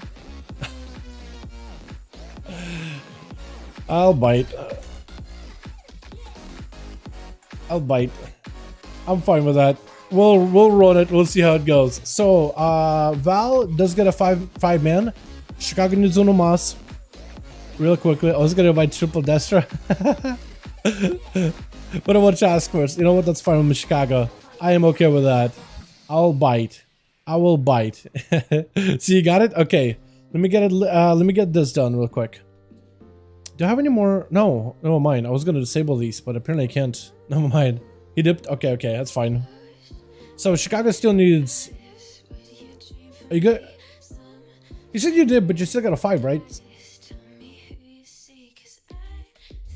I guess we'll find out in a bit. Yeah, 5. Okay, cool, cool, cool. Awesome. Delist real quick. Both groups. If you guys can delist, we'll be good to go. Delist, are we good? Delist, and we are good. Thank you so much, Val, by the way, for doing this. I appreciate it. Having somebody that can knows how to do these groups and stuff and set it up and all that, it helps out a ton. So I appreciate it, my guy. I very, very, very much appreciate it. Very, very much appreciate it. Where is the... Here we go. We got this. Imperium, no. It's a flashbang arena. I don't want a flashbang. I want you guys to I want you guys to I want you guys to be able to save your eyeballs, man. We'll do fun arenas. How do you create 5v5 arenas? I use a command. It's an invite spectator match command. It basically allows, it's like a war game, right? Where you can war game another party. You just have war game, type in the BNet, and usually you can just queue up. You can also set up which arenas if you type in the command right, how many people in per group. If you want the tournament mode or not, there used to be a thing, but not anymore really. And there's a version where a war game and a spectate. It's called invite spectator match, but it works very, very similarly. Okay, let's try it again. Yeah, uno más. See if it works this time, because it queued us, but it didn't do the arena. We can do a different arena. They fixed it. It's not a flashbang. Did it really? Because that arena used to be a big old flashbang, Imperium domain. But wait, do they have a void version of it as well? Like where it has a nighttime? Why do monks do so much damage right now? My monk is 378 and melting everything. Monks generally have like a glass cannon playstyle to them, Wisenart. They also don't really scale super well with gear. As in, monks will start out pretty strong off the bat without really items, while other classes will get gear and they'll grow stronger. Monks don't really scale in that same way. This is why for monks at the end of the day, versatility ends up being their best stat, because it simply just increases their overall damage. But when a class is bought by versatility, it usually means it doesn't scale super well. And Monk is just one of those that doesn't scale incredibly well. Yeah. Alrighty, boys. Let's get ourselves a... Oh, wrong thing. Get ourselves a... Did I save the other one? I don't know if I did. We'll just roll with this one. Which? Still bright? It is really bright, isn't it? Diabolical's over for the team 1, ready to go with Airless. I think it's going to be first up as a sub-rogue, already skulking about. We've got ourselves Crosan as a BM marksman hunter, actually, with Rev Dog over in the Destra as well as Chicago Enhancement. Airless going in with the Shadow Blades immediately versus SP Shady, the man who immediately goes for a disperse. I don't even know if he's the guy that was trying to go for damage. Airless immediately hits him with a blind off of that full combo and is looking for a reset and does get himself a proper... What? Isn't Mirrors' man literally the Invisible Man? Hold on, what is this? What is his shadow form? This guy's literally invisible. Huh? He's literally just like some dust. He's literally a fart in the wind, if I may say so. Gotta be an opener onto Shady with a cheap shot, immediate fear with a trinket out of arrow to try to see if he can get the damage going into it. Cold blood, that's a lot of damage onto Shady though. Goes in for full void eruptions as is gonna be cloaked by the rogue, looking for a couple more shadow strike. That second technique literally ripped through the Invisible Man. My goodness. And this is going to be Airless trying to see if he can count himself a bit of a reset. Gouge onto Vard, trying to see if he can avoid the Paladin. Looking for a bit of line of sight, trying to see if he can maybe find himself a little bit of safety. I think trying to maybe go onto the platform, but Not yet. No, into a stun by VAR. Let's try to see if he can live it. Does plan to cheat death. Might just need to go for Vanish. Try to see if he can go for Juke. Does not get to go for proper Juke. Cold Blood does activate. May just have to go for Vanish here. No Vanish available. Oh! Wait a second. Hold on. Was it just a random... Was it the toll? The toll random proc or periodic judgment just now? Is that what that was? Hold on, because you were definitely behind line of sight, and then a judgment just hit you through the boxes. Oh my goodness. Looks like Coruscant is going to be up next. Got himself a sniper shot versus VAR with a dash chakram. And it looked like an explosive shot, maybe? It wasn't an explosive shot. The marksman hunter making sure to get himself a proper opener versus VAR. Traps scattered all around left and right hand side. As he's going to get himself frozen up. If Coruscant gets himself good line of sight, he may be able to make a play. Try to see if he can find himself a good rapid fire opportunity. Does end up going for a big old rapid fire. What is your weapon? It's sort of like a... This is like some weird fish or something you were using as a weapon. Some carapace of like... What is that? It's gotta be TBC thing. That looks very TBC-esque. Gonna be a stun onto Crow. Does he go for a trinket? Takes a lot of damage out of VAR though. Intro, turtle shell to follow as VAR just going in for a massacre. This boy doesn't mean to have line inside of anybody here. Judgment just flying out of every orifice of this man. Out of both ears. As Crow does go in for a little bit of burst with a true shot aura. That pillar of water is eventually going to fade. That's going to be Death Shot come onto VAR. But Crow is still not in a great spot. Goes in for acceleration, but it barely does anything for him. Trying to find himself some cover away from VAR. Goes in for an explosive shot as a Paladin. Trying to see if he can play it super safe behind the pillars. And Crow setting up some traps. Freezing onto VAR. Sniper shot. Maybe a bubble situation. Going to take a lot of damage. Goes in for Shield of Vengeance. Probably with a wall as well. Crow with no help whatsoever. Feign death for just a second. Does have himself survive the fittest, but I don't know if that made him survive in anything into a body shot right after with Diabolicals trying to see if he can get himself a setup versus VAR. My goodness. Oh my. Let's see if VAR can maybe fight through. So far he can do rogues. He can literally hit those guys through a wall. He can blast out through hunters. But I want to see how he does versus a Destruction Warlock, as it's going to be a stun. Mortal Coil sent in as Diabolicals. It follows up the Mortal Coil with a Succubus CC Soulfire. Going to burn through the Paladin. It's going to do a lot of damage. Did not crit how you wanted it to, but it still did quite a bit of damage regardless. Blind out of VAR. Not in a great spot. No, actually, he still has a bubble. Does he need to use it? May just need to. He has actually no help whatsoever. Bonds are fell. Oh, does he break the bonds? I think he does.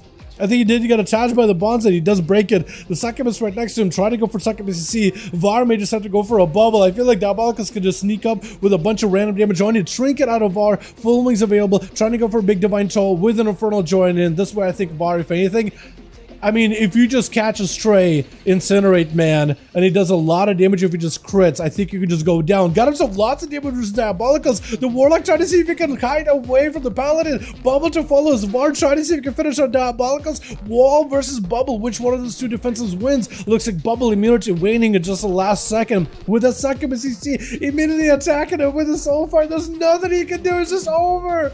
Oh my god, this is nothing. His fate was sealed. That is so unfortunate.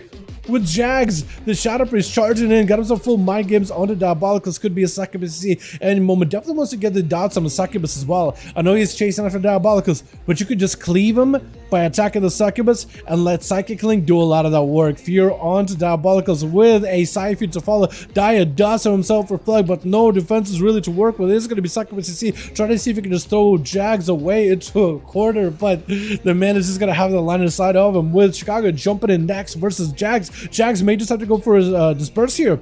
Trying to see if he can delay it. Got himself every defensive dark back, or no dark back, but it's going to be Vampiric Embrace together with the Divine Plea as well as the Dark and Racial Lasso. It's going to force out a disperse. Every defensive has been used. Got himself full PI. Wants to see if he can maximize damage. Full Void Eruption at the ready too, with Void Bolts flying in. Chicago is going to be tricking. Wall to follow. Jags at no health whatsoever. Is he going to wait a second? Mind Games to follow. Mind Games right after. Try to see if he can make a play. Void Charge to follow. Maybe turn it around on Chicago. Trying to go for Flash Heal. No interrupt available for the Shaman for quite yet. Fear to follow afterwards. Is going to be Tentacle onto Chicago. It's Jags trying to see if he can get himself a little bit of a reset behind the boxes. This is going to be a stream, a Healing Stream Totem helping out Chicago just a little bit. If Jags had any more CC, lightning bolt to the end, zapping him from a mile away. My goodness. Also, Jags, I noticed, I see you are talented into a void shift, but you didn't use it. I appreciate you not using it. Because it looks like by default, yeah, it looks like priest. We'll have to add that to one of our rules. Priest, no voidy, swappy, just because, yeah, the chat decides, you know? Who's it going to be? Flamin? Flamin looks like maybe up next? I think he's just got to give Nagatoro a chance here. Is it him or Nagatoro? He's just kind of chilling, letting I think Nagatoro go first. Because Chicago's ready. They want to go frost shock at everybody. It looks like Nagatoro is going to be the play, but Chicago's not even going to let him leave the room, leave the entrance. It's going to be Mina combustion, but Nagatoro at least cannot really get interrupted except for the Pyroblast. Got himself a full Pyroblast casted already. And Chicago trying to see if it can avoid it as best as possible. Maybe can use a side to at least trap Nagatoro in place. Potentially. Greater Pyro trying to use that while moving. I like the idea behind it, but Chicago just blasted right through Angel, Thunder Baby, and Ice Block. Might just be a cauterized into a block situation. Chicago just trying to see if it can back away. There's going to be a Lava Burst sent with a backup for Nagatoro as well as an Ice Block. Chicago does have him in a pretty decent spot. Playing into more of a fiery build by the looks of it. No Elemental Blast. Just Lava Burst instead, which I kind of like. So I think you're playing more into that Lava Lash playstyle this time around. Yeah, no sentence, nothing. Kind of makes sense. G-Pie getting interrupted immediately. Chicago will never let one of those things come through unless Nagatoro chains that together with some kind of... How would you not get frozen there? You literally stood in the almost in the middle of the Ring of Frost and the game was just like, nah, you're not frozen. Is this like lava build, lava counters frost or something? What is this? But Chicago has Nagatoro no help whatsoever, just the Raptors to eat him up at the very end. With Flaming gonna be next up. Chicago charges in, Raptors at the ready, trying to see if he can maybe use the totem to maybe pull Flaming to him or potentially just keep him in place. Gonna be reflect out for Flaming, big damage on Chicago. All these portals open together with the big observer in the air, just providing a little bit extra air support to the Warlock. Feared out in the open. Chicago just trying to see if he can bail away from Flaming as best as possible in the Ghost Wolf. Needs to get himself as much healing. Knock him back. The Succubus at the very least. Succubus, CC follows up with the Chasm to follow. Cannot really do anything about this. Grounded Totem at the last second does go in for a little bit of self-heal. At least no interrupts available for the Warlock. No more air support either. And the Warlock charging in, conflagrations as well as shadow burns back to back, trying to see if he can singe past the Shaman. Chicago does have Guardian at the ready, so if you have any damage, combine it together with Guardian, that could give you at least a little bit of longevity. Only 8 minutes into the duel, only 45% of your healing is being disabled, but it's better than nothing. Flamin trying to go for a fire cast, interrupted wall to fall, a big zaps available for Chicago into an Infernal dropping in, Chaos Bolts flying out. That's gonna be mad damage onto Chicago. Mortal Coil to follow. Actually, no, looks like was able to ground the Mortal Coil, so it's perfect for him, but still eating the Chaos Bolt out of another twisting another portal. Flamin' God, Chicago on the ropes, but this knockup here could be pretty bad for the Warlock. Potentially does a bit of physical damage. Reflect up for Flamin'. Second BCC with the Casbolt. Roderick doesn't have anywhere to go, but the Casbolts are going to be able to... Oh my God, that is a lot of damage. Double Casbolt just turns it around. Chicago like had an advantage the entire game. But a Casbolt into... Did the first Casbolt not even break to a Succubus CC? And did I get the wrong? Flame importing or get imported on top of Rev with a Mortal Coil. And just nothing he could really do about it. That was unfortunate. But well done for everybody. Lots of people get to play this round. I like it. I still am a little confused about the judgment that hit Errorless. I feel like it's a proc judgment. And I feel like that definitely should not go with the Shadow Portal. Dude, that was clean, wasn't it? I didn't even realize it, but yeah, that was really clean at the end. What's up, Brad? How you doing, my guy? Hope you're having a good one. Yo, was not a proc? Was it a real judgment then?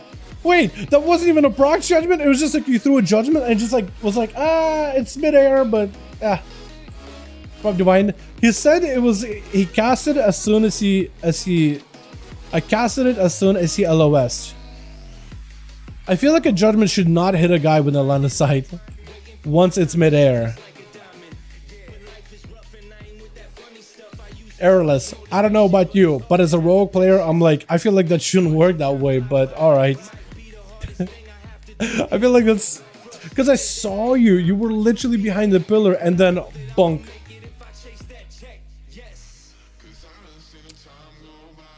Weird. I personally wouldn't let it slide. Me neither. But man, maybe they could like... I know that it's like, I don't want to be unfair to Paladins, because like if you toss a judgment, then it should connect. But like when I see a judgment going through a wall, I don't know, Doug. Maybe they should just make like, you know how Hammer Wrath has like a fast animation, like it flies in and hits really quickly?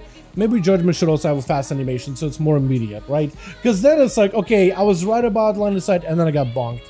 Nothing I could do about it. But when you like toss it as I'm literally behind the pillar, right? I see the rogue round the bend and then the thing just like flies in.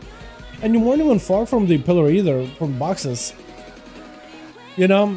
I don't know, man. That's just, things like that. I do hope things like that do get improved over time, though. You know what I mean? I think my man Val has a 5-man. I think we're waiting for a 5-man for Chicago, and then we should hopefully be good to go. Yeah, hopefully.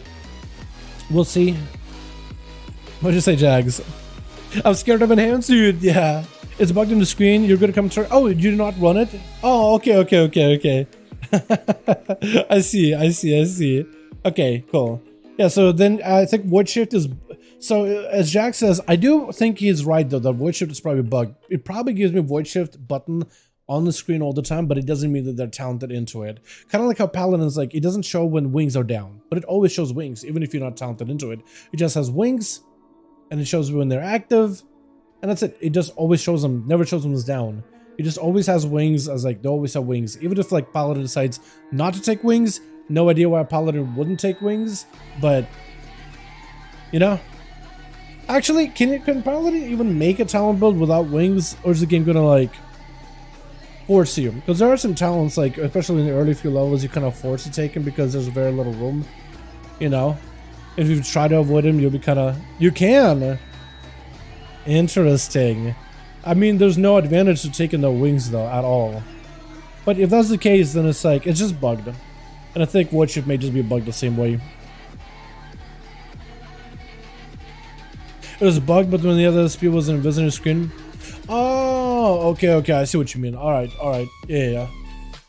But yeah, the chat, what did we decide on? And the poll. And the poll came out with no void shift. Okay, we'll do no void shift. No void shift. It's a pretty close poll, but no void shift as a rule. I'll update it on Discord, or if Krennic can let me do that, that will work out as well.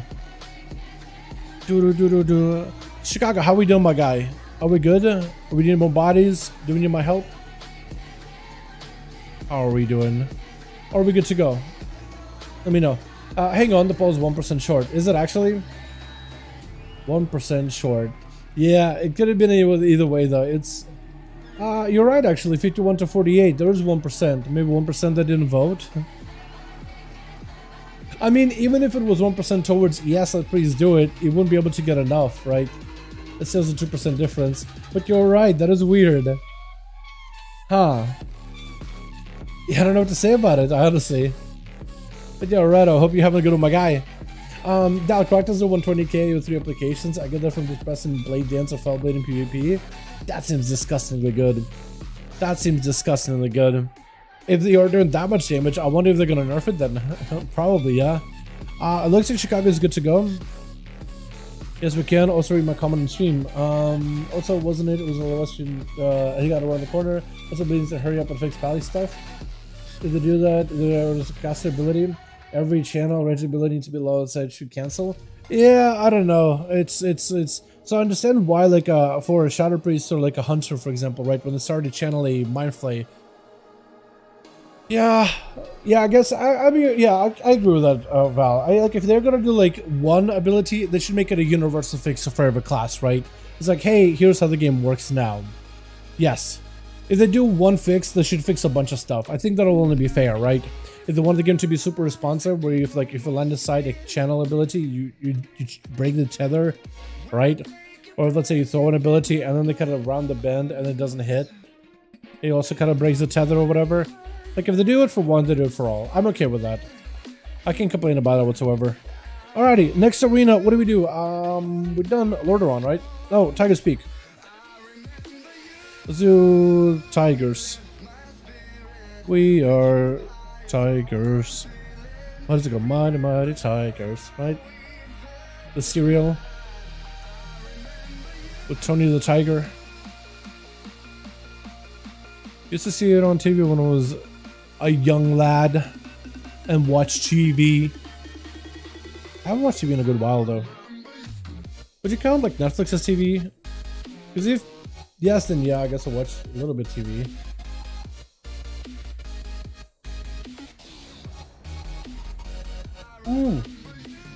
Speaking about Netflix, I decided to re-up my membership for like a month, just for funsies, and I watched through all of what's it? The CD Projekt Red Cyberpunk Edge Runners.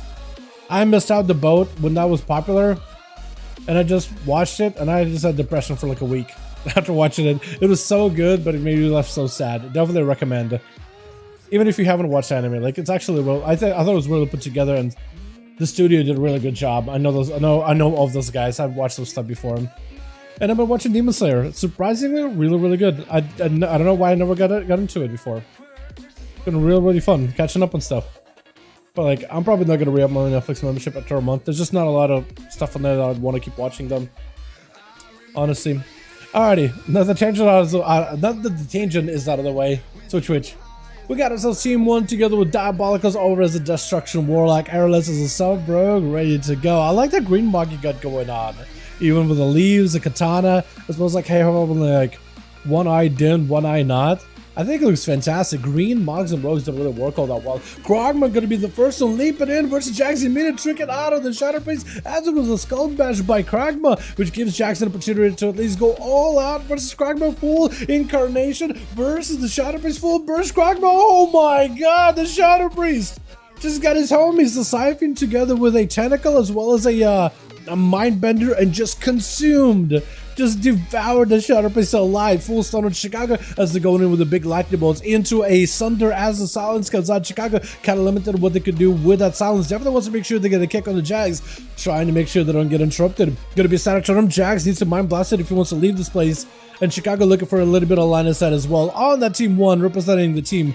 Not only do we have Jax, it's just taking a lot of damage to Chicago. Actually, I'll introduce him after this match, I guess, since Chicago does not want to give him much breathing room. As it's going to be dark-eyed racial to remove the flame shock, but Jax doesn't apply midair. Interrupted onto Shadow, does have the opportunity to at least go for some flash heals, which are giving him a lot of healing output right now. Mind Games versus Chicago does drop down to ground and turn him for a second. Jax trying to be very careful with his abilities. Does he have a silence here? If he has a silence with Chicago, maybe Void Torrent could take him out. Silence, Void Torrent, nothing he can do. Burrow, oh, but the tether's still on you. Oh no, I think Chicago is just done for. Oh my god, he does give himself a bit of healing with a battle message trinket as Jack's trying to see if he can just finish off the round. As Chicago goes in with a wall, could go for the Guardian as well. Does he use the Guardian or holds on? I think he wants to hold on, trying to make sure he doesn't blow all of his defensive cooldowns all at once. Last around the corner does quite a bit of damage together with double elemental raptors, so it's actually going to amplify that ancient damage quite a bit. Static totem for a moment. Jax does get himself the Aegis, gets a full stun on Chicago, but can't really maximize damage. Void Torrent right after. Chicago trying to be extra careful with it, dropping down a grinding totem for just a second, catching up a little bit of healing. Has himself the Guardian in case he's ever in trouble. Will definitely want to use it in order to counteract some of the damage from Jags if at all possible. Into a full stun. Mind Games interrupted with a knockback, but still does let it fly either way though. And Chicago, I think, just may need to chill behind the pillar, recuperate. Jags, the best case scenario there would be if Chicago's ever going in behind the pillar. I think it would be to chase, but the Shadow Priest and the mobility they got is just so limited. What can he really do in that situation? Void Torrent on Chicago, lots of damage, getting absolutely blasted out by the tentacles. Actually, under so much pressure, does not want to use the Guardian just yet. Just trying to hold on to it until the very last moment. Drop it down a healing stream totem, which is going to give a little bit of that self-survivability and a passive healing. Jags trying to see if he can just waddle over while Void Torrent is available, while Void Eruption is available. And it's going to be last around the corner. Does equalize the health bars between the two a little bit. But Jags should be able to completely recover and be a-okay. Fear to follow, trying to see if he can find himself a better angle. Full dots on Chicago, Sunder to follow. Did Chicago have maybe a big go off that Sunder? Trying to go for a couple of hits. Gonna be Jags removing the flame shock off of him. And Chicago trying to see if he can focus down on the Siphon for a second. Void turning around the corner, I think it's just over. Unless you get yourself a heal right now, trying to go for recovery. Oh, the wall last second. And apparently at some point use the Guardians. Could knock up Jags. But that's really about you can do. Does give himself a mad heal though. Wait a second. Where did that heal come from? Just the biggest maelstrom ever. As a flash heal comes out for Jags off of the Fear, has a lot of control. Raptors are in, so potentially lots of damage for Chicago. Does try to go for a kick, but it's going to be a full juke out of Jags. Chicago trying to see if he can back up out of there. Oh my goodness, Chicago able to bob and weave behind the pillar. No interrupt available for the Void Torrent. He's going to have to take a lot of this damage with a full monstrosity around the corner. Just going to end up attacking. You're doing quite a bit of damage as well. Try to interrupt it, but it's going to be a stun on Chicago. Silence to follow. Can at least sunder Jags. It is going to be a disperse, so at least Jags is playing super defensive. Does pop out of disperse with a mind game, so the Chicago can't really go for a heal at all. Mages go down to the dots right now. Cannot really heal himself. Find the opportunity as soon as the mind games falls off to at least barely start working on his health, looking to restore that thing, hopefully back up to full, knock back on the Jags, at least putting him out in the open as he's attacked by the Frosty Raptors. And I don't really know what Chicago can do in this situation. Definitely needs to try to use a grounding totem. If you can catch a CC with a grounding totem, you'll be golden. Into a trinket, Fear, Jax trying to go for a bit of heal, full dots out on Chicago, Void trying to follow, trying to go for an intro, does not get to, oh my god, Jax with an X kit, oh my goodness, use Void Torrent just to juke himself out on it. My goodness, that is incredible. Diabolical's up next, full stun. Jags get hit with the Succubus CC immediately with a Soul Fire. Has some cooldown score backup defensively, so should be okay. Got a full PI at the ready. It should be able to at least dot up the Succubus and start cleaving the two of them. Infernal slamming in. Diabolicals is trying to see if he can open up the portals all the way to hell. Trying to take down Jags in the swift equal motion here with a Mortal Coil. Stun Chaos Bolt. I think it might just be over. Lights out for Jags potentially. Got himself a little bit of healing. Fear into Diabolicals as well as some of the pets except for the Infernal. That thing just is immune to it, I guess. This is going to be dark backed by Diabolicals. Jax at no help whatsoever. Just use a couple of executes from Diabolicals and should be able to take him out. Succubus CC with a Bonds of Fel can't even go anywhere. Silence onto Diabolicals. Jax, does he walk out of this one? Oh, he had to move. He couldn't stay out in the open. He had to see if the crystal does not crit, and the thing did enough damage to take him down. With Dia waiting for Val to be up next. My goodness. That was rough, man. It just makes you realize I don't know how to play Shadow Priest at all. Dude, honestly, Shadow Priest does really, like, it's not the craziest spec. I think when in a 2v2 or a 3v3, if you have like two melees constantly trying to interrupt you and sit on you, it definitely could put pressure. But in a 1v1 scenario, if you could set up your own solo CC chain with spheres and stuns and silences, you can definitely do a lot as a Shadow Priest. Gonna be Val, trying to see if he can immune to any magic damage. The man is actually might have himself a breakaway from Dia, who does go on chomping down on the Warlock cookie. Trying to see if he can bail away from the Paladin for just a moment, as Var does go behind the pillar. This way you need the Succubus CC, Bonds of Foam. You get maybe with one big hit from Dia, Shadow Fear around the corner. Var will definitely want to see if he can get himself line of sight. Big instance coming out, does break, no, does not break the portal, does not break the Bonds of Fel. He was stunned in there for a little too long and the thing just faded away. So if Dia just let him run, I think that might have been over for Var. Unless he wanted to bubble it. Does go in for the bubble really early. Waited out until forbearance was off. There goes a full stun. Dia taking a lot of damage right now. I don't know if you can maybe go for like a Mortal Coil or anything. Minion Mortal Coil. Sends it. Got himself a little bit of health. Oh, and burning the Paladin soul right there. The Mortal Coil gave him just a breakaway for just 2 seconds. With SP Shady. Are you a Pandaren? You are a Pandaren. What the? Pandaren Shadow Priest. I like it though, actually. I kind of like that. Diabolical's at no help whatsoever. He just needs to like literally get a dot on Dia with a Shadow Crash and then find the Succubus and just start blasting it with Mind Blast and Mind Flays. That's literally all he's got to do. And eventually the Psychic Link will cleave off of the Succubus onto Dia. And I think you might have gotten both of them dotted up. Oh, no, he didn't. I don't know if they're connected. Because otherwise the Succubus wouldn't be in stealth right now. Try to see if he can find himself a good line inside. Does get the dot on the guy. There goes the Succubus. It is going to go for Succubus CC, but Diabolicals does already have at least one of the tentacles on him. SP Shady looking to back up. Trying to go for Mind Blast, but it's going to reflect. Mortal Coil by Dia. Trying to see if he can use a Bonds of Fel. Big damage to the Shady. Forcing to disperse out of Shady. Wait a second. Maybe Dia turns it around on the Shady out of nowhere. Shady walked into this one super clean, trying to get some dots of procs onto Dia. Has the Succubus right next to him. If you just start CCing and attacking it, Soulfire Mage is ending right now. Does it do it? No, Dia trying to see if he can turn this around. Ages for SP Shady with Dia at no help whatsoever. Does not have a reflect. That's going to be a cheat. Oh, not even cheat death. That's going to be just a Warlock House, Torrential Portals, Infernal, and everything. Void Torrent to follow. Dia at no help whatsoever. Now this Shady. Oh, that's taken, but I think it's still done. Wait a second. No. No, your health bar. You're at like 2. He just has 2 health. Succubus CC immediately. That is going to be a full pet. Shadow Fear around the corner. You need a Mortal Coil. Oh, no. No, Helrikulton. Herikulton? Helrikulton. I'm gonna mess up your name. Hell, we're gonna call you Hell. Hell gonna be up next. Literally hell. For Rogue, a Demonology Warlock, might as well be literal hell. But Hell's gonna be first. Next up, and it looks like Airless? Are they switching? Is it like, yo, Rev Dog, you wanna go take this one? I don't wanna fight a Demonology Warlock. Airless have had way too many encounters in this arena. Specifically with Demonology Warlocks, blasting through the defenses, in through a wall, piercing right through it like it's nothing. It's going to be Cloak of Shadows as the Mortal Coil sent in. This way Aaron is just sending all of it. All send, all vanish. Oh! He just sent all of it. He didn't hold nothing back. He literally threw everything but the kitchen sink, and then he went vanish, went back to the kitchen, grabbed that with it, yeeted at the guy into his Shadow Strike Eviscerate, and one more combo down the guy goes. Getting the shot into Flamin'. This is going to be Secret Technique ripping through the dark pack, but not quite enough to break through it fully. Airless trying to see if he can maybe get himself line sight behind the pillar, blind under Flamin'. Does go for a trinket. Maybe in the future that will give Airless a play. Gouge on the Succubus, Mortal Coil hitting him with a Fear to follow, opening up the portals. Airless does have Shadow Blades, and he does have Cheat Death, but I don't know if it'll be enough. Try to see if he can fight through it.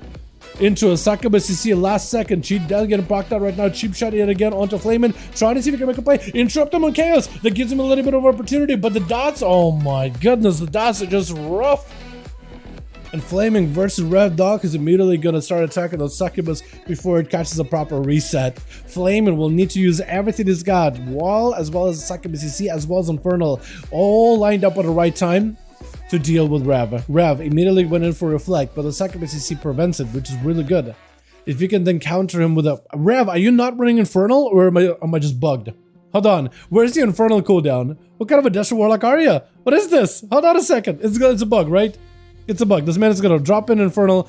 Succubus CC stopping a lot of that burst. Flaming does end up breaking the Succubus CC a little bit early, opening up all the portals. That's going to be Rev dropping in with a big damage. It's going to be Soulfire, but a massive pet is going to start attacking him. Maybe for Flaming, that Observer may end up helping him equalize it. That's going to be Infernal dropping it onto Rev, as Flaming is the one summoning all these pets. Chaos Bolts to follow right after. Rev does go for a Trinket, wants to go counter-offensive, but every time he attacks anything, as long as he's on the line side of the Observer, it's going to be put out in the open. And looks like Rev... Or no, Flaming would actually Rev in a better spot, but Flaming is not doing all the good on the health-wise. Reflect out for both of Warlock. Shadow Fear around the corner. Rev just trying to see if he can maybe swing around. This man still got an Infernal chasing after him. Into Bonds of Fall into Flaming is going to be able to break it, but it's going to take a lot of damage from it. He needs to honestly get as much healing as he can. Succubus CC right after his Succubus getting feared out in the open. Rev trying to see if he can swing around the corner. Will not have the line of sight. Mortal Coil sent in. Flaming does have himself Reflect. This is where Rev needs to get a Reflect of his own immediately. Oh, wait a second. No! He doesn't get himself Reflect. Last second. Needs a Mortal Coil right now. Immediately. Thorning away. Does not have a lot of health to work with. Dark back to fall. It definitely needs to start healing from the Succubus as soon as possible. Trying to see if he can charge in. Succubus CC. Soulfire. Oh! Flaming trinketed just to get himself a conflagration. Well done. He turned it around. I honestly thought it was going to be Rev just walking in and blasting. Flamin' turned it around. Well done. Dia as well as Flamin'. These Warlocks, man, are just popping up. But also, gotta give credit to Jax. This man did a ton of damage. Ton of damage that round. My goodness. Let's get us another one going here, boys, yeah? Uno más, uno más. That was awesome. Alright, let me know if you guys' teams are ready. Yo, Flamin', let's go, guy. Well, that was all well played. Well done. Perfect use of a trinket. Honestly, it's one of those like weird trinkets where maybe I'll be okay, but it's good that you trinketed and conflagrated because it was so close. It is so close. As we can only heal like that after giving up swap, it's not really used outside of what it wants. No class should be able should have insane healing in terms of DPS. Yeah, but like if you guys are looking at the Shadow Priest, right, and you saw how much healing Jax had there, do you reconsider that maybe like, okay, well maybe they have enough healing? You know what I mean? This is why we put it to a chat vote of like, hey, should please be void shifting or not void shifting? Because that's the healing they can do in a duel. Like if they played correctly, Jax did a pretty good job of representing what healing is like. You know? Any groups need one more? I can check. I can always check. Varlip as well as a Chicago. Let me know if you guys need more bodies. Because we got Boom wants to join in. I don't think it's the same Boomer, but it's a different Boom. But still, it's a Boom that joined those before. I think it's enhanced if you hard cast Healing Surge your room after about 4 casts. I think whether you hard cast it or not hard cast it, it still costs the same amount of mana, whether you use Maelstrom or not. But it's like, what, 5 or 6, I'd say, in your room. Good to go? Alright, we got another one going here. Looks like we got all the bodies we need, at least for time being. Let's do a hook point. Yeah, let's do a hook point.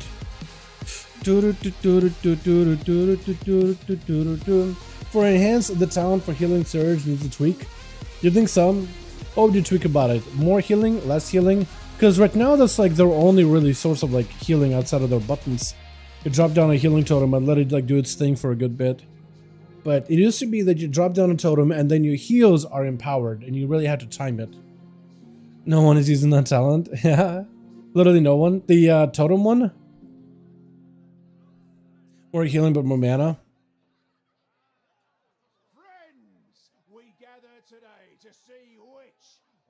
It's all fairness and warriors. Heal is a stupid amount. It's all getting a bit much. You know what? The healing is really high, but it's nowhere near as high as it was like the 25% one. Okay.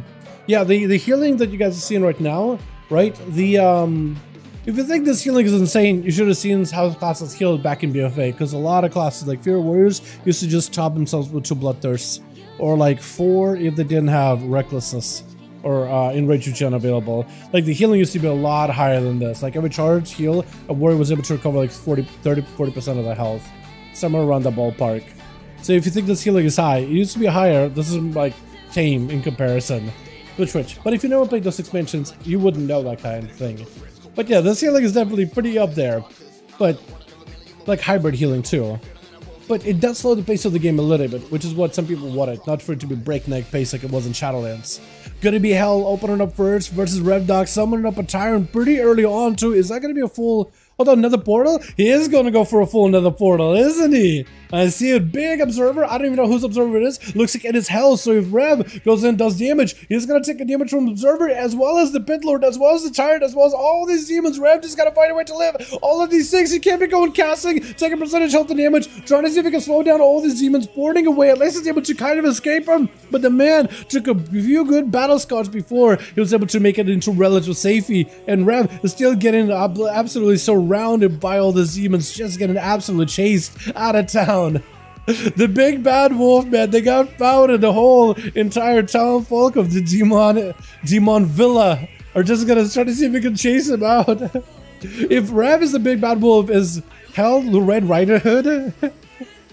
Potentially gonna be demons dropping in as Rev just trying to see if he can still find himself even some kind of recovery. So far this man has been on the defensive, has been running around all over the place. So far doesn't connect, or line of sight does go connecting. Reflect doesn't quite catch him fast enough. It's gonna be incinerated, reflected back at Rev. Hell going in for Warlock cooking together with a Warlock house, together with the Soul Burn, as well as a wall. So that's a lot of cooldowns used up, but Rev still holding on to his wall. So he's A-okay, able to control the pets. Actually, his pets is getting controlled quite a bit. Interrupted onto Hell, Axos to follow, Hand to go down right after. Does he have enough? Oh, and Hell does go down with a final Shadow Fury as well, or Shadow Burn, as well as Conflagrations. But from the kitchen sink, or from the oven into the fire, together with Var just charging at him. Succubus, you see Kesbel around the corner, could at least maybe go for a wall. Does it reflect? Maybe you can do something, anything right now, needs everything to live. Good reflected. Is it going to be a stun? Does he reflect it? Var just needs a couple more globals and it's over. He has a Mortal Coil, but literally one judgment from Mile could just end it. Oh, it's so close. Rev needs survivability. Mortal Coil gives him a little bit of health to work with. Needs to get a slow. Succubus CC potentially. Does go for the Succubus CC. Does Var go for a bubble here? Did not trust that Shadow Burn at all. Went in for a bubble. Darkback for Rev. Does he survive this? Maybe he can go for a Gateway. Can he take the Gateway? I think it might just be over. Oh my goodness. If only Rev just pressed Reflect. I know that Var bubbled, so like, why would you press Reflect? You're not going to be able to reflect a Hodge of the guy anyway. But at least you might have been able to eat a Hodge, and maybe you could have just kept running, but that's really just a hindsight for 2020 kind of situation. You know what I mean?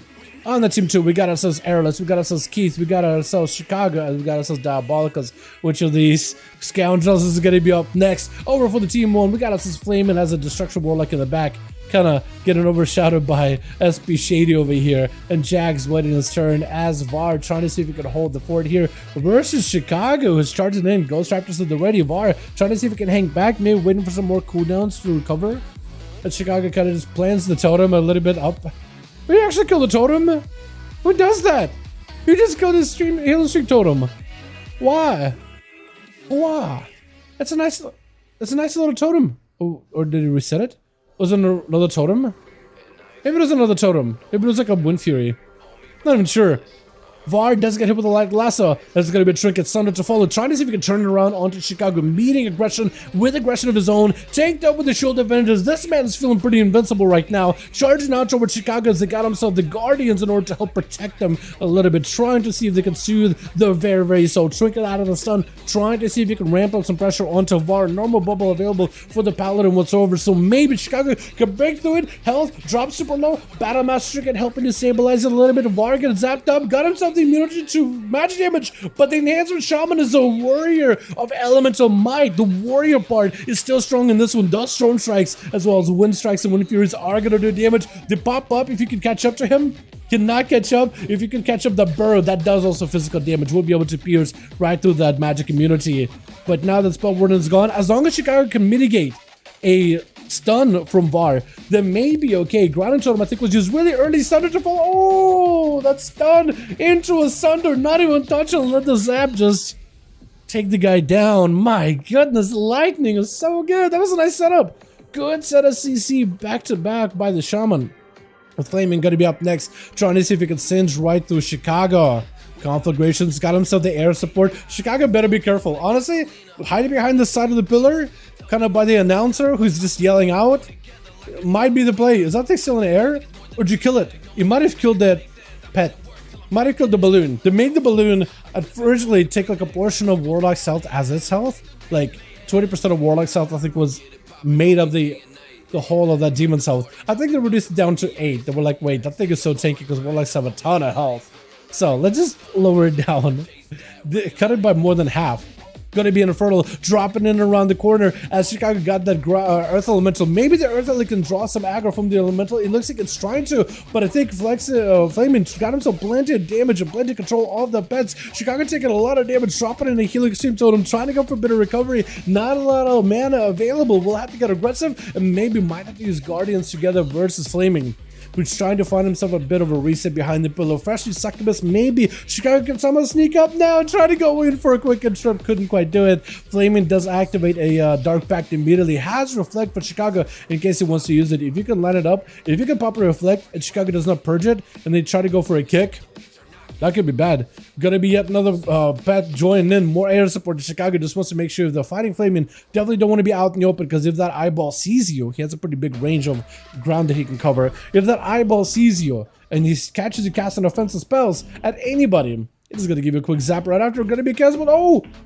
Oh, he does burrow just to see if he can dodge the cast bolt into a Sunder right after. And Flaming taking a lot of damage right now, but the Succubus you see does end up catching Chicago. It's gonna be lots of rain of fire for Flaming. Maybe it's trying to see if he can stack up the soul shards in order to go in for a big old chaos bolt, double chaos bolt, and to a blasphemy combo.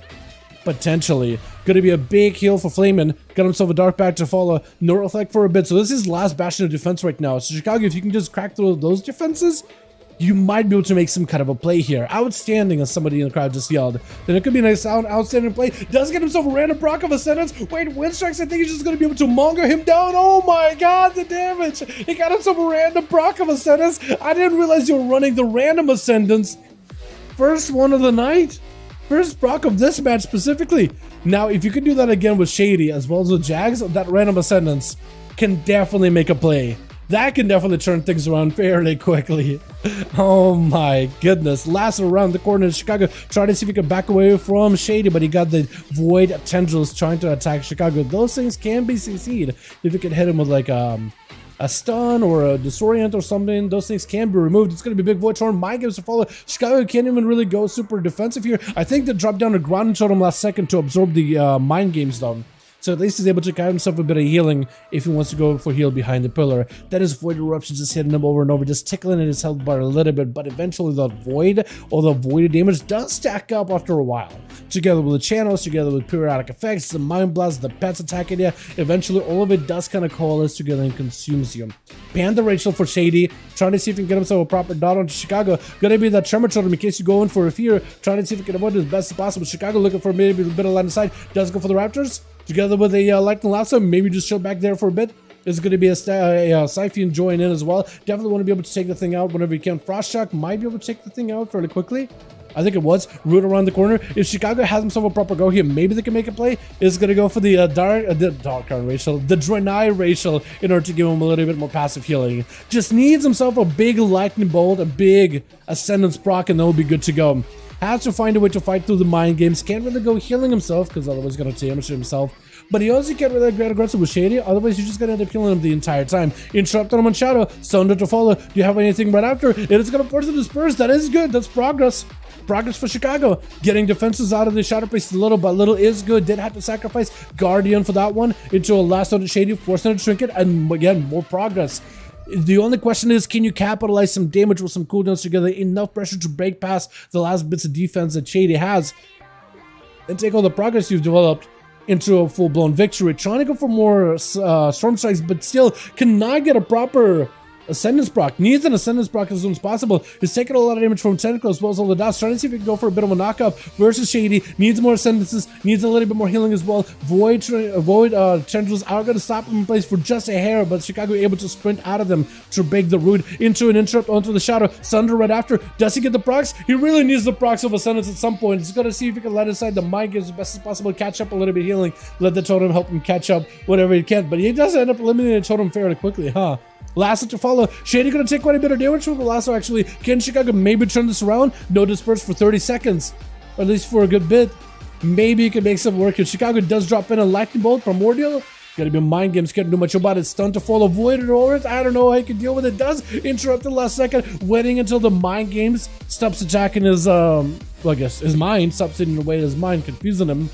A Shady trying to run the bend. 1 second left until this prepares available. 3 seconds until he can go for a full shot disperse. So he's got every defensive. He should be A-okay for now.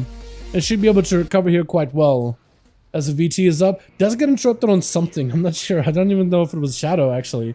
Might have just been Holy. Disperse used really early. A Shady, quick fear. Chicago breaks out of it. Breach Tremor this one, I think. It's going to be like the Lasso. Shady can't really go anywhere, but nothing in Chicago. But the Lasso may just do it right now. Does it take him? Oh, and the Lasso, the Taser, does end up taking him out. All you need to do is wear him down, get us out low, and let the Taser do the rest of that work. With Jags, the last one left over for the Team 1, immediately got tangled up with that root totem. As Chicago tried to see if he could buy himself a little bit of a breather here. Has himself Guardian together with Wall coming back in about 20 seconds. So if you rotate those properly, you may be okay. For Chicago, you got two options. Either play it super safe, get some cooldown recovery, or get aggressive and start trying to rotate your cooldowns in a way to maximize the value. Silence up to Chicago can't really stop this. It's going to be Sunder, but doesn't quite connect. It's going to be Burrow knocking up Jags in the air for just a second, trying to go for a bit of recovery. Wanted to go aggressive, but decided, you know what, maybe playing passively, maybe the play. Wall available. Got himself the Lasso. Trinket out of Jags though. It could be a wall together with Guardian, potentially Fear by Jags, trying to make sure there's quite a bit of distance between the two. But it's going to be Chicago not sending the Fear along at all. The Guardian may just need to come out right now. Does he have any more healing or any more damage? Not a lot of mana available. I think he just doesn't want to burn the Guardian until the last second until he's got something. May just need to press it unless the cooldown of it is a little weird. So maybe Guardian was up. Or maybe it wasn't. I think my cooldown might have been bugged on the Guardian though. That's what I want to think it is. And Keith tried to see if he can go look it up proudly as a Xander Paladin. Does not want to take a freebie kill versus Jags. Wants to walk up there. Huh? Errorless? I mean, that's one way to say, hey, Chicago, you kind of dead meat, huh? My God. It's gotta be the Jags immediately stunning up Keith, but he just goes in for a bubble stun. Doesn't even want to play. He just wants to see if he can take down Jags. Disperse immediately is the only answer Jags has in this situation. Wait until the bubble is gone. Trinket out of Keith, trying to see if he can stay on Jags. Does not go for the rebuke just yet. Jags is under a ton of pressure. Can he do anything whatsoever? He got himself PI. He got himself a lot of damage. Whatever he gets, he's got send. He's sending him as best he can. Gage is proccing, but it's not getting even a lot of healing. Root onto Keith. Does have a hand of freedom for it. Mind control. Finally able to give himself a bit of a breather, but while you control Keith, you can't do much about it. Got himself that power word life in order to give himself a little bit of recovery, but Keith just does not want to let you go anywhere whatsoever. That's going to be another power word life. Maybe Jags will be able to use it to heal, but no, barely does anything. That's the idea, but he barely does. Oh, he just went in full on blasting. Didn't even matter for this guy. It was not going to get stopped at any point there. He was just gonna go, just trucking forward. Chicago does end up picking up 3 kills, by the way, that round. Well done, Chicago. Well done, my man. My goodness. I feel like Chicago got screwed there, though. I feel like that Ascendance should have procced more. They said they normalized Ascendance proc. You got 1 out of that entire, like, 10-minute match. What is going on? My God. That was rough, dude. That was rough. But that was awesome. I enjoyed that. It's just super unfortunate for Chicago. Just the RNG, man, not on his side. Bro, I'm just saying, dude, I don't blame anybody. Honestly, you could have went for a 3-minute Ascendance and you probably would have gotten more use out of it. Could have got at least 3. Yeah, they really gotta, I don't know, man. The Mage just want to do something with that Ascendance. Something to make it more consistent. You know? Like, I don't know, man. That RNG. Over here with the cup, asking for a spare change. I'm just asking. I'm just asking. Can I get a proc? Please, sir. Can I get a proc? Any room for duels? Beat. I can peep. I can check. Do we have, was Big Damn? For sure. Oh my God. How are the groups doing? VAR, let me know, as well as Chicago. Let me boys know how we doing right now. Oh man, my goodness. These have been enjoyable, really, man. What did Chilpa say? Most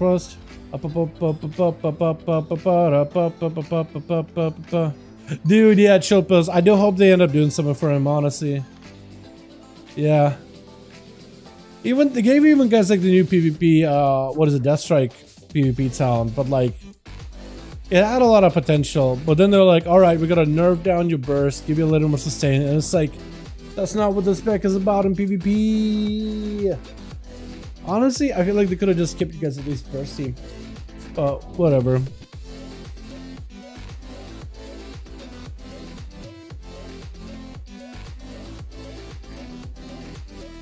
Man, 5 good. Okay, we're gonna go another one. What arena do we do now? We done Hook Point. We got Tigers. We got all of them done. Do we just go Blades Edge again?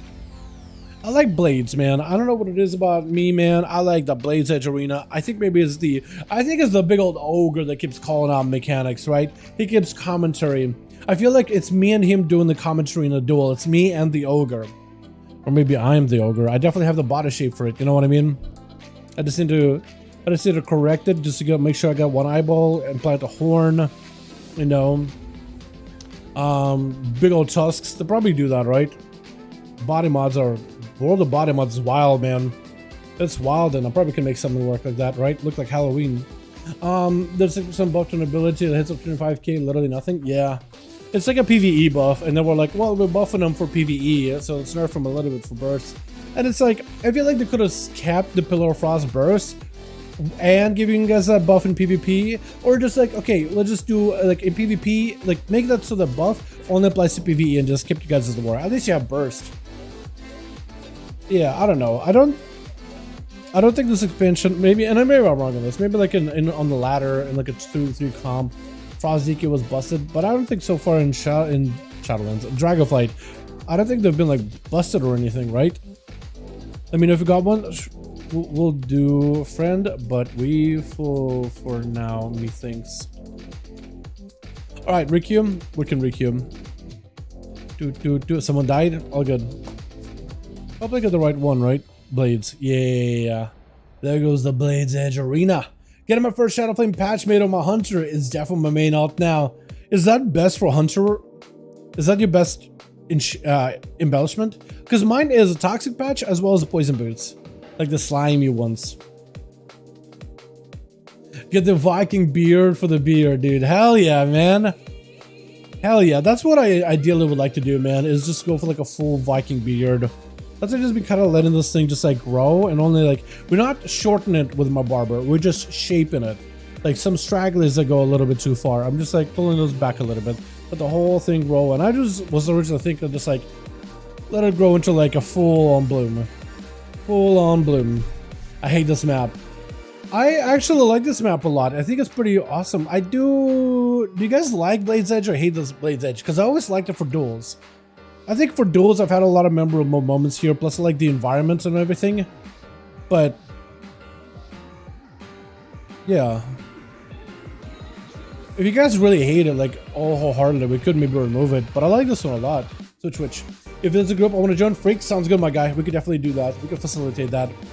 Flaming gonna be the first one out versus a rogue. This is gonna be, is it? For Airless. I was thinking it was the other guy. Ruby? Is it Ruby Cherry? Or Ruby the Cherry? I don't even know what his name is. Honestly, gonna be Flaming versus Airless is gonna go for Shadow Strike as well as dance. Trying to see if he can dance around Flaming with Shadow Strikes. Trying to see if he can pierce Basil's defenses. Shadow Fury to follow. Does not have an answer for it, but does gouge last second and avoids it entirely. Hold on to Cloak of Shadows. I think wants to see if he can maybe dip, maybe see if he can get a juke out to Flamin. He's going to be dropping down Infernal. Maybe he can get a juke. Does he get to? No, Succubus, he catches it last second. That is unfortunate. Does go in for the trinket as well as advantage. Flamin. Oh my goodness. Airless. I love how aggressive Airless plays, man. He doesn't like to play around resets. He knows he can, but he's like, you know what? I'd rather get in there, get some cooldowns. I got myself advantage. I can use a cloak. He likes to sit in stealth for like at least 2 seconds, and that's enough. He doesn't want to stay in stealth more than that. And I really do like it. It keeps things fun and entertaining, honestly. Flaming, trying to see if he can get himself a big second see around the corner. Portals are opening. Airless does have advantage in case he needs to. Does go in for the advantage just to make sure he can mitigate some of this damage. Goes in for a mystery kidney shot. I think it was potentially DR maybe? Airless with an evasion, at least able to avoid the Succubus a little bit. Mortal Center with a Fear to follow. Has himself Shadow Blade. We'll see if we can maximize some damage. Got himself to pick up. Blind or Flame him. No trinket available. Succubus CC, but it's so DR'd. That's going to be the portal. Wearing down Airless. Little conflagrations are doing a lot of damage right now though. Oh my goodness. Trying to see if we can avoid him as best as possible. At this point, what can you really do? Trying to see if he can backstab the Succubus. Maybe he can gouge that thing at some point. Flame and try to see if he can find himself a better angle. Gouge is a cheat death procs. Oh, I'm hoping the Succubus does not take you out right here. Oh, no. Cheap shot on Succubus. Got himself at least a little bit of healing. Sipping up to follow. Trying to see if he can escape. Get a shot right after. He does have a advantage. Go back up very soon. Oh, no. It's so close. My goodness, there goes advantage. I feel like Airless, I know you like to come out of stealth after like 2 seconds of stealth. I feel like here you may just want to recuperate a little bit there. Get yourself a sippy cup or two. As Flaming looking to pick up the eye. He doesn't have a wall for a good 2 minutes. So for Airless, if you could deal with a Dark Pact effectively, and maybe if you could deal with like Mortal Coil effectively, and somehow bypass the Succubus or at least survive the Succubus as it goes in for the Succubus CC, then maybe you can make something happen. It's going to be an opener, cheap shot right after. It's going to be immediate Succubus CC to follow. That's Fame and trying to see if he can set up some damage. Cloak is used up really early. Airless, I think, I was going to say maybe trying to go for juke, but no, just going for a reset in general. I guess that is a Succubus CC. That is a Dark Pact. At this point, he has nothing. If you can set up something good here, like a full kidney shot, you may be able to make a big play. Try to see if you can get Succubus out in the open. Maybe he can CC it. This is going to be jumping down for a second. Maybe gouge onto Succubus, interrupted the Flaming. Trying to see if he can open him with portals. That's going to be a Succubus CC last second, but it's going to end up breaking. Actually, no, broke himself with a trinket. Trying to see if he can stay on him with best possible Shadow Blades and everything available. Into a Fear. Cancel both line of sight. Maybe lined it. Oh, the line of sight is perfect. Oh, into a restyle. My goodness. Flame and try to see if he can get himself that Casable, but couldn't quite accomplish it. No more Dark Pact for a bit here. Flame and try to see if he can shrink it and maybe go counter-offensive. Casable interrupted. Can't do much about it. Succubus, he see it entirely. Can't even really follow up on anything. Vanish for a second for Erlen just to give him some more health. Flame and had no health whatsoever. Succubus, see last second. Try to go for a fear. That's going to end up being broken though by the portal as well as the Immolate. There's going to be Erlen trying to see if he can catch himself a reset behind the pillar for just a second. Going to be a big Hellstone for Flaming as he does have a Infernal in case he needs to blind onto Flaming as Erlen's trying to buy himself a little bit of time. There's going to be Conflagration 1, Conflagration 2, but the Succubus does end up taking her out. That is unfortunate. And the thing is, I feel like Airless could just sit in stealth this entire time, wait and play super safe. But I love that risky play. I love the aggressive. These locks, yeah, they're just, as much as it's fun to play super aggressive against them, I think you have to really like cheese them out, play it super safe and all that. It's just rough. Reflect for Reflect as Diabolicus does not want to get reflected on at all. Flaming with a wall, just trying to see if he can tank up the damage, dropping Infernals on each other. Flaming needs to counteract you immediately as Diabolicus definitely has an advantage over this guy. Got himself the Dark Pact, so defensively he's doing A-okay. Still holding on to a wall of his own. That's going to be a fear with a Casable, but no, he gets CC'd by the Succubus instead. Diabolicus with a couple of portals versus Flaming. I think it's just over. My goodness. Dia just walked in, CC back to back, opening up portals, and the man goes down. Jags with the Shadow Crusher around the corner. I think those dots do connect with Dia. Goes in for a silence. Could just start attacking one of these pets. Psychic Link should be pretty huge here. If you just start attacking the pets with like flays and stuff, I think the damage is going to be there. but he's definitely trying to see if he can find himself a better idea, a better angle versus Jags. Gonna be big portals opening up. Jags aid the full succubus CC with a stun to follow. It's gonna be Trinket Fear right after. Daya has a little bit of health to work with. Mind Games to follow. Can't really go super counter offensive or go for big healing. Try to see if he can pour Jags out, but the Jags is just going to be able to walk out of there. Mortal sent in. Soulfire should do a lot of damage. Does he follow up with anything big? Cancel, but Raptor does get himself a big heal, but no! Fade! He faded that cancel. That could have been really bad, but that fade was perfect. More portals, more cancels. Jags is going to take a lot of hits here. It's going to be really, really bad for him. Does Daya take him out? Disperse, keeping this man alive, though. With Bonds of Hell, if the man walks, he's going to take a lot of damage. Shadow Fury, does he just push at him? Jags, does he walk? He's trying to be very careful around this crystal, catching up on a lot of healing. Silence on the Daya as he pushes in. Succubus, he sees to someone plays though. Does he have him right here? Needs one more cast. Oh, does have reflect? I don't know if maybe. Jags end up reflecting anything back at himself. But Daya definitely had himself covered. That's going to be SP Shady did not want to let Daya out of his sight whatsoever. With Keith going to be up next, Stone and Judgments with a few out of SP.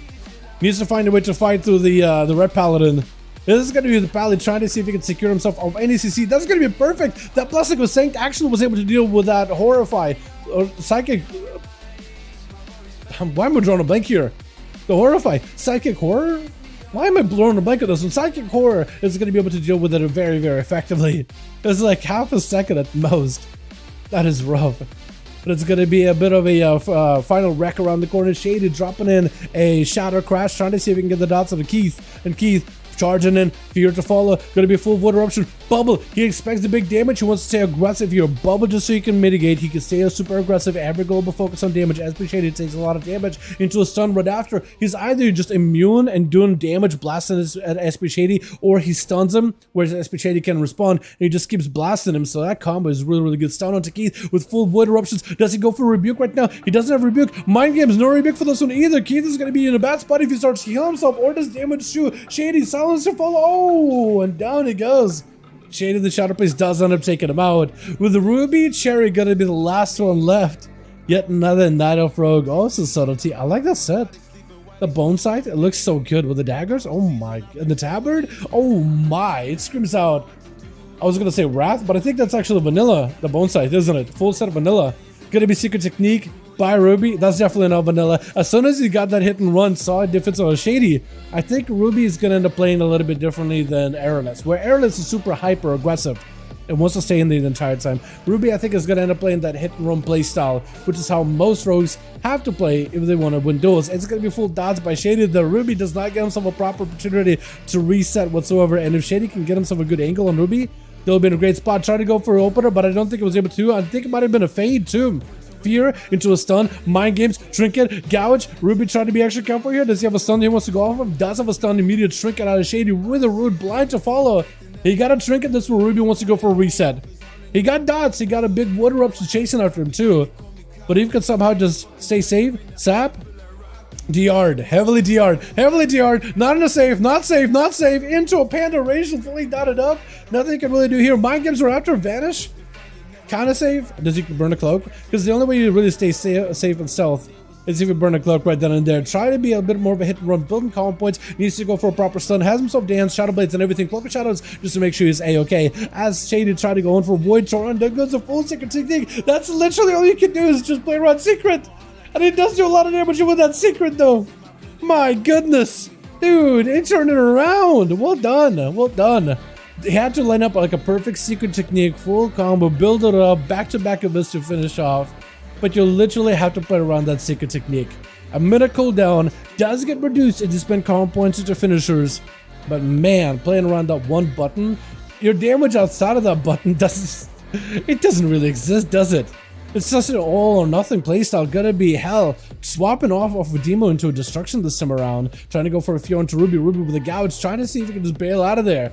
Looking for that hit and run as hell. Popping out defenses really early here. I guess you expected for Ruby to maybe go aggressive with a Gouge. But that's not a stun. Gouge just to CC you for a second. So maybe got baited there a little bit. Gotta be a Shadow Strike as hell. Mortal Coil sent in. Needs to use the Succubus CC maybe to keep Ruby at bay with a Casble to follow. No Cloak of Shadows for Ruby for a little bit here. Try to go for a Kidder Shot. Maybe Succubus CC off that. Try to go for a stun on the pet. Couldn't quite do it. Oh man. Or maybe end up stunning the Warlock twice. Maybe, potentially. Stun! Does he realize the Ruby's still next to him? He's gonna come out of stealth at some point, and these portals should be able to keep blasting you a little bit here. At least the Shadow Portal will be able to. He's gonna rip Rogue Soul out, reducing some of the damage and healing, but hell, still taking a lot of damage. Got himself a pretty big port. Does Ruby chase? Or does he reset? Looks like he does go in for a re-stealth for a second. Shadow Step past the guy. Does he have another step? Or maybe anything at all? Does have a step. Does not get a proper kick though. And that's a full fear. Hell trying to see if he can go for Soul Fire. That doesn't trick it out of the Rogue with a gouge right after. Trying to see if he can take him out with Shadow Strikes. And does end up taking him out. With Var going to be up next. Immediate blind onto the Paladin. So Var knows he's just going to hold on to it for a little bit. Just going to hold on. Maybe pick up the other... No eyes? No eyes are active. So it's really up to you finding Ruby randomly. That or waiting until the eyes are active. Rogue has a Cloak of Shadows. He has himself an evasion. No trick, no advantage. Does have a cheat dev. So the Rogue, in terms of escapes, he doesn't really have any. Defensives, he's got some. Escapes, none. At least not for 15 seconds. So if you can somehow lock down the Rogue without any defensives, no cloak, no nothing, and then blast him, you may have a chance here. Does go for the human racial and goes in for a stun, trying to see if he can turn the damage around onto Ruby. Ruby with a Cloak of Shadows, trying to see if he can avoid him a little bit here. Looking just to run out. Maybe we're looking for a juke. Trying to go for a juke. Var is way too careful with advantage to follow after Ruby. Got himself a little bit of heal. Var looking to go maybe for a little bit of an AoE. Doesn't quite catch Ruby, but picking up the eye, picking up the gem on the other side of the arena, on some division. Does he see the Rogue though? Right hand side, he's checking left, he's checking his corners, trying to check his pillars. Rogue could be anywhere. Does he see him? If he angles his camera at the right point, he would know the Rogue is there, maybe have a judgment to go. Or Blades of Justice, I think that actually has a more of a response time compared to Judgment, which takes a second to fly in there. But Var might decide to pick up another set of eyes. The Rogue is still struggling, not a lot of health available. No trigger for a good bit. No vanish. Right now is the perfect time to do it. If you can find him right now, this could be the end to the Rogue, but if the Rogue can avoid him, he will be golden. Trying to find him. He almost has him. He kind of knows that he's nearby. Does he jump him? He knows where he's at. He has an idea. Dropping on Consecration? Doesn't get him. The eyes do wane. So the Rogue does get himself a proper reset here. My goodness. Yeah, it's going to be one of the long ones here, boys. But for Ruby, like, honestly, he could open it up. What he's doing now. But it's not safe. Secret technique off of that opener. Intro blind by Var. Trying to see if he can go for a juke. Does not going to give him a juke. Is walking along the platform, trying not to give Ruby an opportunity to catch him. Just needs a couple more visitors, but Ruby does not trust the services. That's going to be a trinket off of that stun, and Var no longer has a human racial or a human racial to break out of the CC whatsoever. Is going to be in a bit of trouble right now. As it's going to be Ruby. Got himself yet another reset. Var, no health, has a bubble, has a bop. Ruby, I think technically if Var bops, he could die through secret technique. So Var generally needs to make sure that it's a bubble. Whatever he does, it is a bubble. Because secret technique, part of the damage is shadow damage. We'll see how he does it though. Ruby just goes in for a bleed. I think he's just trying to see if he can whittle him down little by little. Shadow step. Put himself out in the open. Next stun by the pallet could be really deadly unless you pre-cloak it. Trying to juke him out. Not able to. Var is way too careful with it. Getting the shot right after. Will need to probably bubble. Does he bubble this? Oh, he doesn't bubble. That happened way too quick. He spent a global doing something else, not a bubble. Oh my goodness, Rogue does turn it around on these boys. Catches 3. Catches 3. My goodness. Well, there it is. Now, chat, how much more is it entertaining? And this is not a jab at Ruby. Ruby, you played really, really well. You did awesome. But I've always said it's more entertaining watching Rogue just go in and like tussle and muscle than like playing it safe. I know playing safe gives you more victories. But tussling and muscling, trying to see if you can squeeze a victory is usually more fun to watch. So it's not a dig at you. You're fantastic at skill. But which one do you guys find more fun to watch? Errorless and him struggling with a Warlock there, but going back in, trying to stay as active as possible as he usually does? Or like a Rogue playing it super, super safe? What is more entertaining for you? Nah, Del, I'm just not playing around boring game. Hit and run. Fair enough. Fair enough. Can't blame. That was the last one for me. 3s all. Thanks. Thank you so much for coming by, Jack. Appreciate you, my man. Thanks so much, my dude. Has to be a contender for the most degenerate PvP I've ever seen him played? Really? I don't know. Compared to... like, the gearing method is fantastic so far. It's like WoD, but better. And the pacing is not nearly as slow as it was in BFA, where it was just slugfest. But it's not quite Shadowlands either. Again, it's not perfect, and I'm hoping they'll get it perfect down the line. I do think there are some specs that they have that are just omitted completely. I think just missed out completely. I would love some more love for some of those specs. Like Red Palace rework was fantastic. I think more classes should get that kind of rework, right? And having like a class like Paladin get a good rework, which objectively makes him play better. But then some of the other classes not getting a rework like that, or even we don't even have an announcement for like, hey, we have more stuff coming up. And as they're also working on another spec for Evoker. Don't get me wrong, I love that Evoker is getting another spec, but I could see how somebody's like, wait, that spec making could have been time spent on my spec instead. So, you know. Well, no, like I think Paladin is more playable than it was. Like the playstyle now, and the talents and the customizations you have in terms of how you build your character, it is better than what you had. You know, like a lot of players are enjoying it. It's more usable in Mythic Pluses. It's more playable in raids. You're not strictly tied around your wings anymore. Like there's a lot more freedom on how you customize and play your character or whatever. It is better for them in PvP. I'm not saying like, I'm saying from like playing a Paladin, right? When you jump on a Paladin, the player has a lot more fun with it. That's what I'm saying. When you're the person playing the Paladin, your enjoyment of it has improved. Whether you played the Paladin before or a new player Paladin now, it is better for the person playing the Paladin. As for like the tuning, and it was good for the longevity of the game or whatever, and how like what classes are busted, what classes are not or whatever, that's not what I'm commenting on at all. So let's be like care here. Kata as FTP, I started playing Kata when I came back in BFA. Dude, Kata was the expansion that I also started playing too. Yeah, I was a Kata baby. I started around like, because I think, so when I first started playing WoW, I honestly didn't know that you had to buy expansions.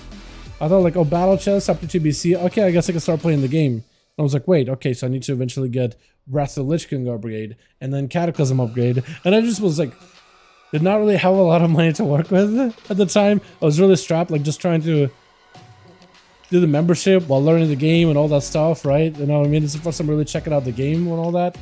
And yeah, I did not buy Wrath upgrade until later, but like that was in Cataclysm when people were playing Kata. So I basically played a lot of TBC, did the Dungeons TBC, got a full PvP gear for TBC, but like I was basically playing through like low level PvP, right? Not really realizing that it's just like, that's not where the game is at, where most people are in the end game, but it's still a lot of fun. I had a blast with it, right? And then I did upgrade to Wrath. I explored all the quests as much as I could, as thoroughly as possible. I had such a good time leveling, exploring my class, growing in levels, picking up new talents, right? So for me, it was almost like a mini Wrath experience just for me. And then eventually rolled into Kata, played a bunch and all that stuff. Kata PvP was so good. I played a Rested Druid in PvP, so it wasn't that great.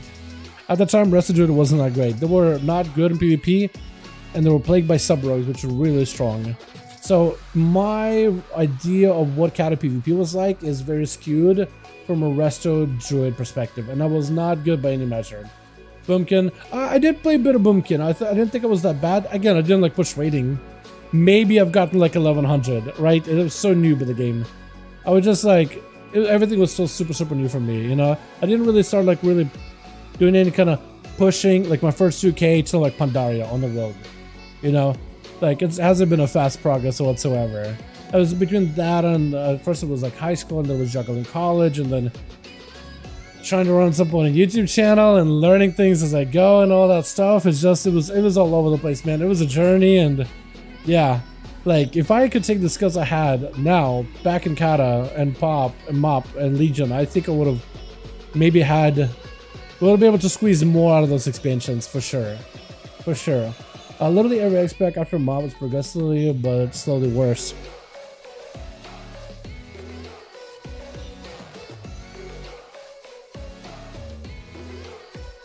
To some degree, yes. I don't know. I'm not gonna tell you wrong, right? Everybody had a different experience with it. Some people love Pod, right? I love Legion, for example. Some people had a blast back in BFA, especially the final season corruptions. I think it's literally the best gear thing they've ever done. Like, legitimately like it. So each is good, to each is their own, right? But I feel like,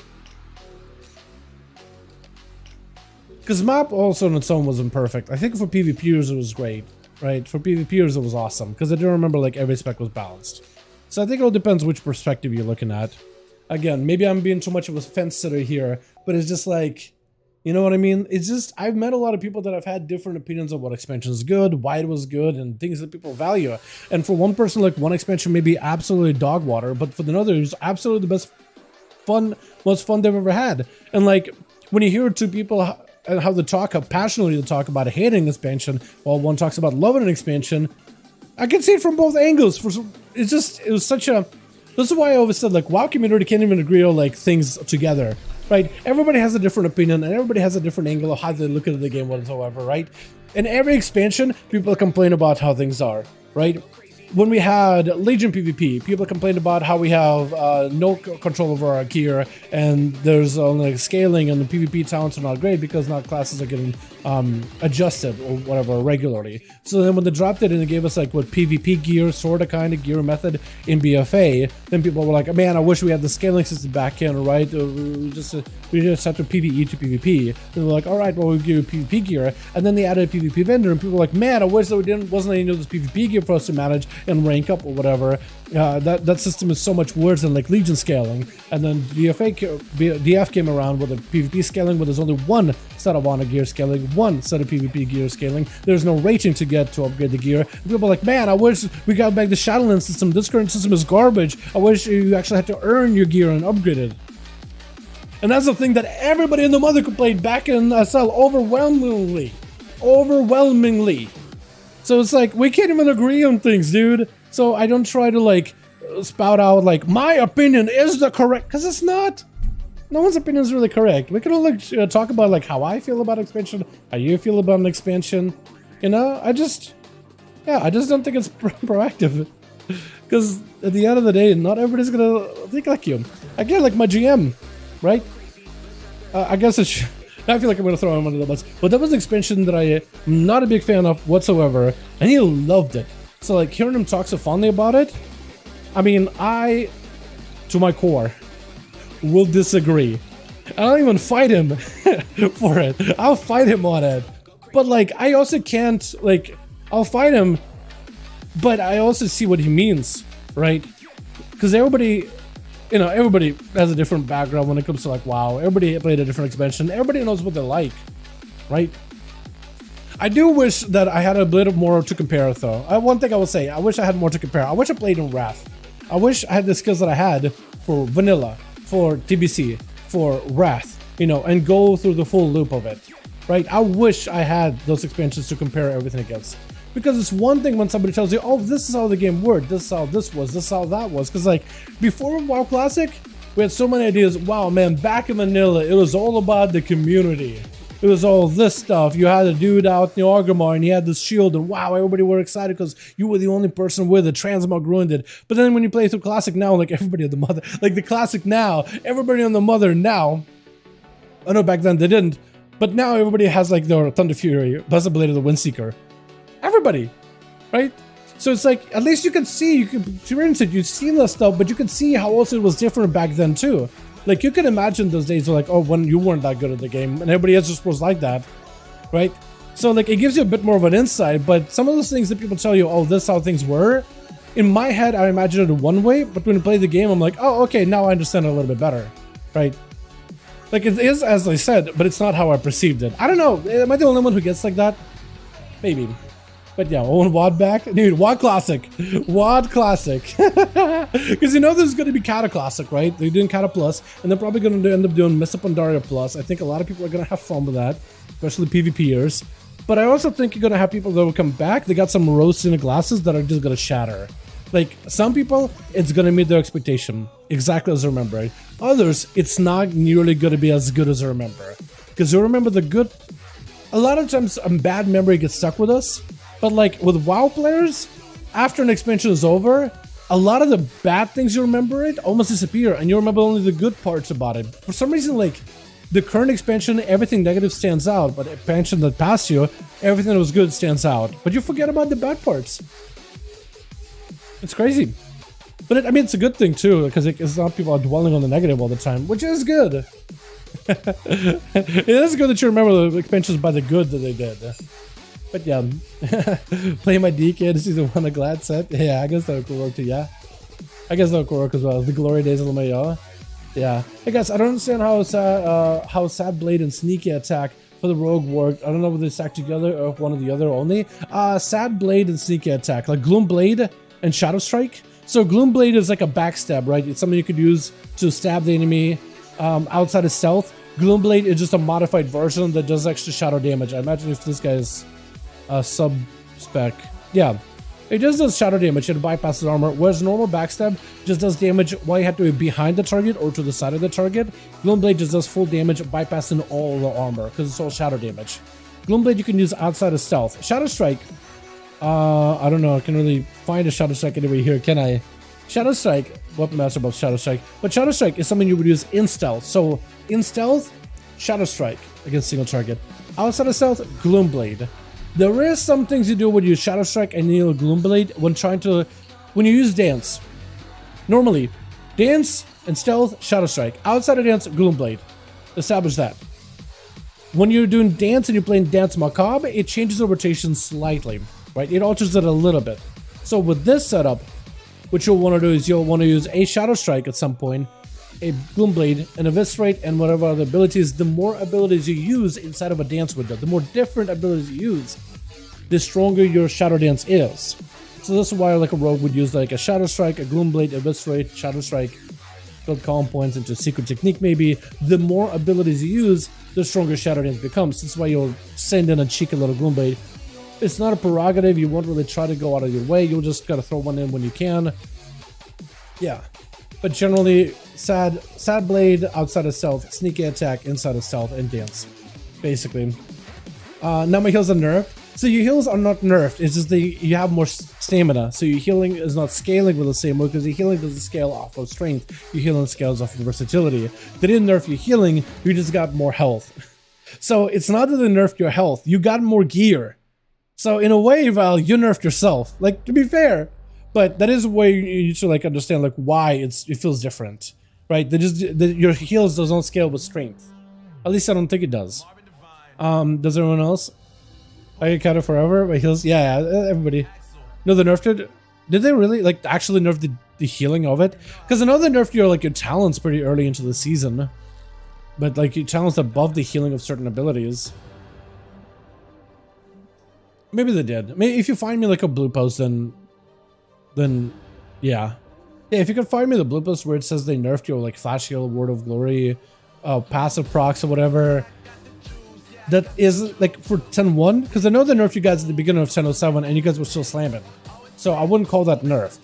But like if they nerfed you for 10.1 specifically, yeah, I'll peep it. They nerfed it again. Look at see light celerity. Flashlight cast instantly and its healing is only increased by 20%, but now has a 6-second cooldown. That's not new though, is it? Like not recently? Yeah, I just don't, I don't know what you mean by, like when you link me light celerity and I'll read it, I just don't. It was 15. Then it's 10. It says here for me 20.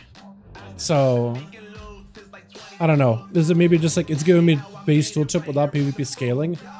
You need to find me like a blue post, VAR. If you have a blue post that says, reduce the healing increase by light celerity down to whatever number, like an actual blue post, an official blue post, then I'll roll with it. But I have no idea. You know what I mean?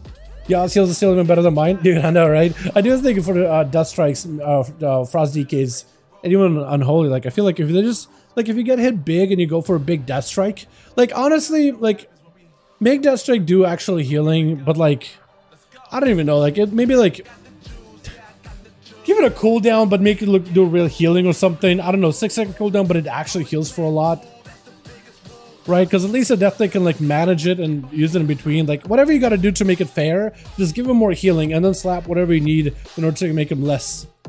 In order to make it like balanced. Also, I like how these two are just like back to back like that. That looks so... I like... Oh no, I turned around. It was so good! Turn back! Turn back! Turn back, Scarecrow, man! Oh no, he's gone. Oh, he's gone. It looks so good for a second. Alrighty, boys. Let's get ourselves... It has a cooldown that's called Ruins. I mean, okay, put a cooldown, but make it cost no ruins in PvP. Like, give it a PvP talent, right? So take that one with where Death Strike gives you physical damage reduction, make it like an all-in-one heal, right? Just no resources, has a cooldown, whatever it takes, make it heal, and then tune it. You know? Forget about resources, just make it consistent, let them use Frost Strikes, and then buff that damage by like a ton.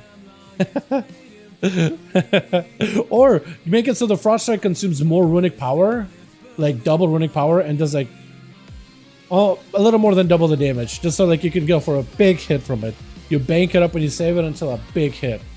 They really do gotta they do gotta adjust the Frost DK a little bit, man, for PvP or something. Dark Drink is good for rogue? Yes, Dark Drink is very good for rogues. You mean like Crimson Vial? I'm guessing Sippy Cup. Oh, unless you mean Thistle Tea? No, Thistle Tea wouldn't be Dark Drink. Dark Drink, if you mean like the Sippy Cup, like the hold on. If you mean the ability with the same icon as this thing, like the vial, Crimson Vial, like you sip it and you heal. Boop, boop, boop, boop, boop. Yes, that's really good. You should use it to heal. It's definitely worth using, no matter the content. You mean coffee? No, coffee, dude. True. Dark Drink, I have one here. Actually, I'm out. And since I'm out, I think we're gonna call it here, boys. It is 8. I gotta get some food. I gotta get some chill. I don't even know if I'm working on a big project or if I'm back in that understink. I'm gonna be diving into my stinky little hole that is the under rot, and I'm gonna be fighting through the pus-filled monstrosities and the blood trolls and whatever other horrifying nightmares down there. What's up, meat gobblers? Ooh, thank you. Dude, I could use a refresh like this, man. It's hot, it's summer. Oh my goodness, let's go. I'm a fan of that, honestly. I can jump in the pool right now, what the hell? But yeah, I'm probably gonna do that for a bit today. Maybe get some priest keys done with Kren, or maybe just work on my shaman. I don't think I have a raid until tomorrow. Tomorrow I think we're gonna be hopping on and doing more keys and getting my rogue best of sauce stuff, I think. Or alt stuff. Chilly Billy, chill out. You know what? It's summer, right? Thank you, yo, Flamin'. Thanks so much for joining, my guy. Hopefully, we'll see you next week. We do this every on NA every Saturday. Feel free to bring in your homies or your friends you want to join in with. Awesome watching you play, by the way. Awesome games, by the way. Also, really good setup versus Rev there. By the way, Rev, you slammed. You slammed. Don't let me catch you. Don't let me catch you. Not. Don't let me catch you. Not saying good stuff about you, man. But Flamin', you gotta give credit. You did pretty good there, right? You did pretty good. Unsettled for garbage? I mean, that's a good attitude generally. But chills, just take it easy. Do your thing.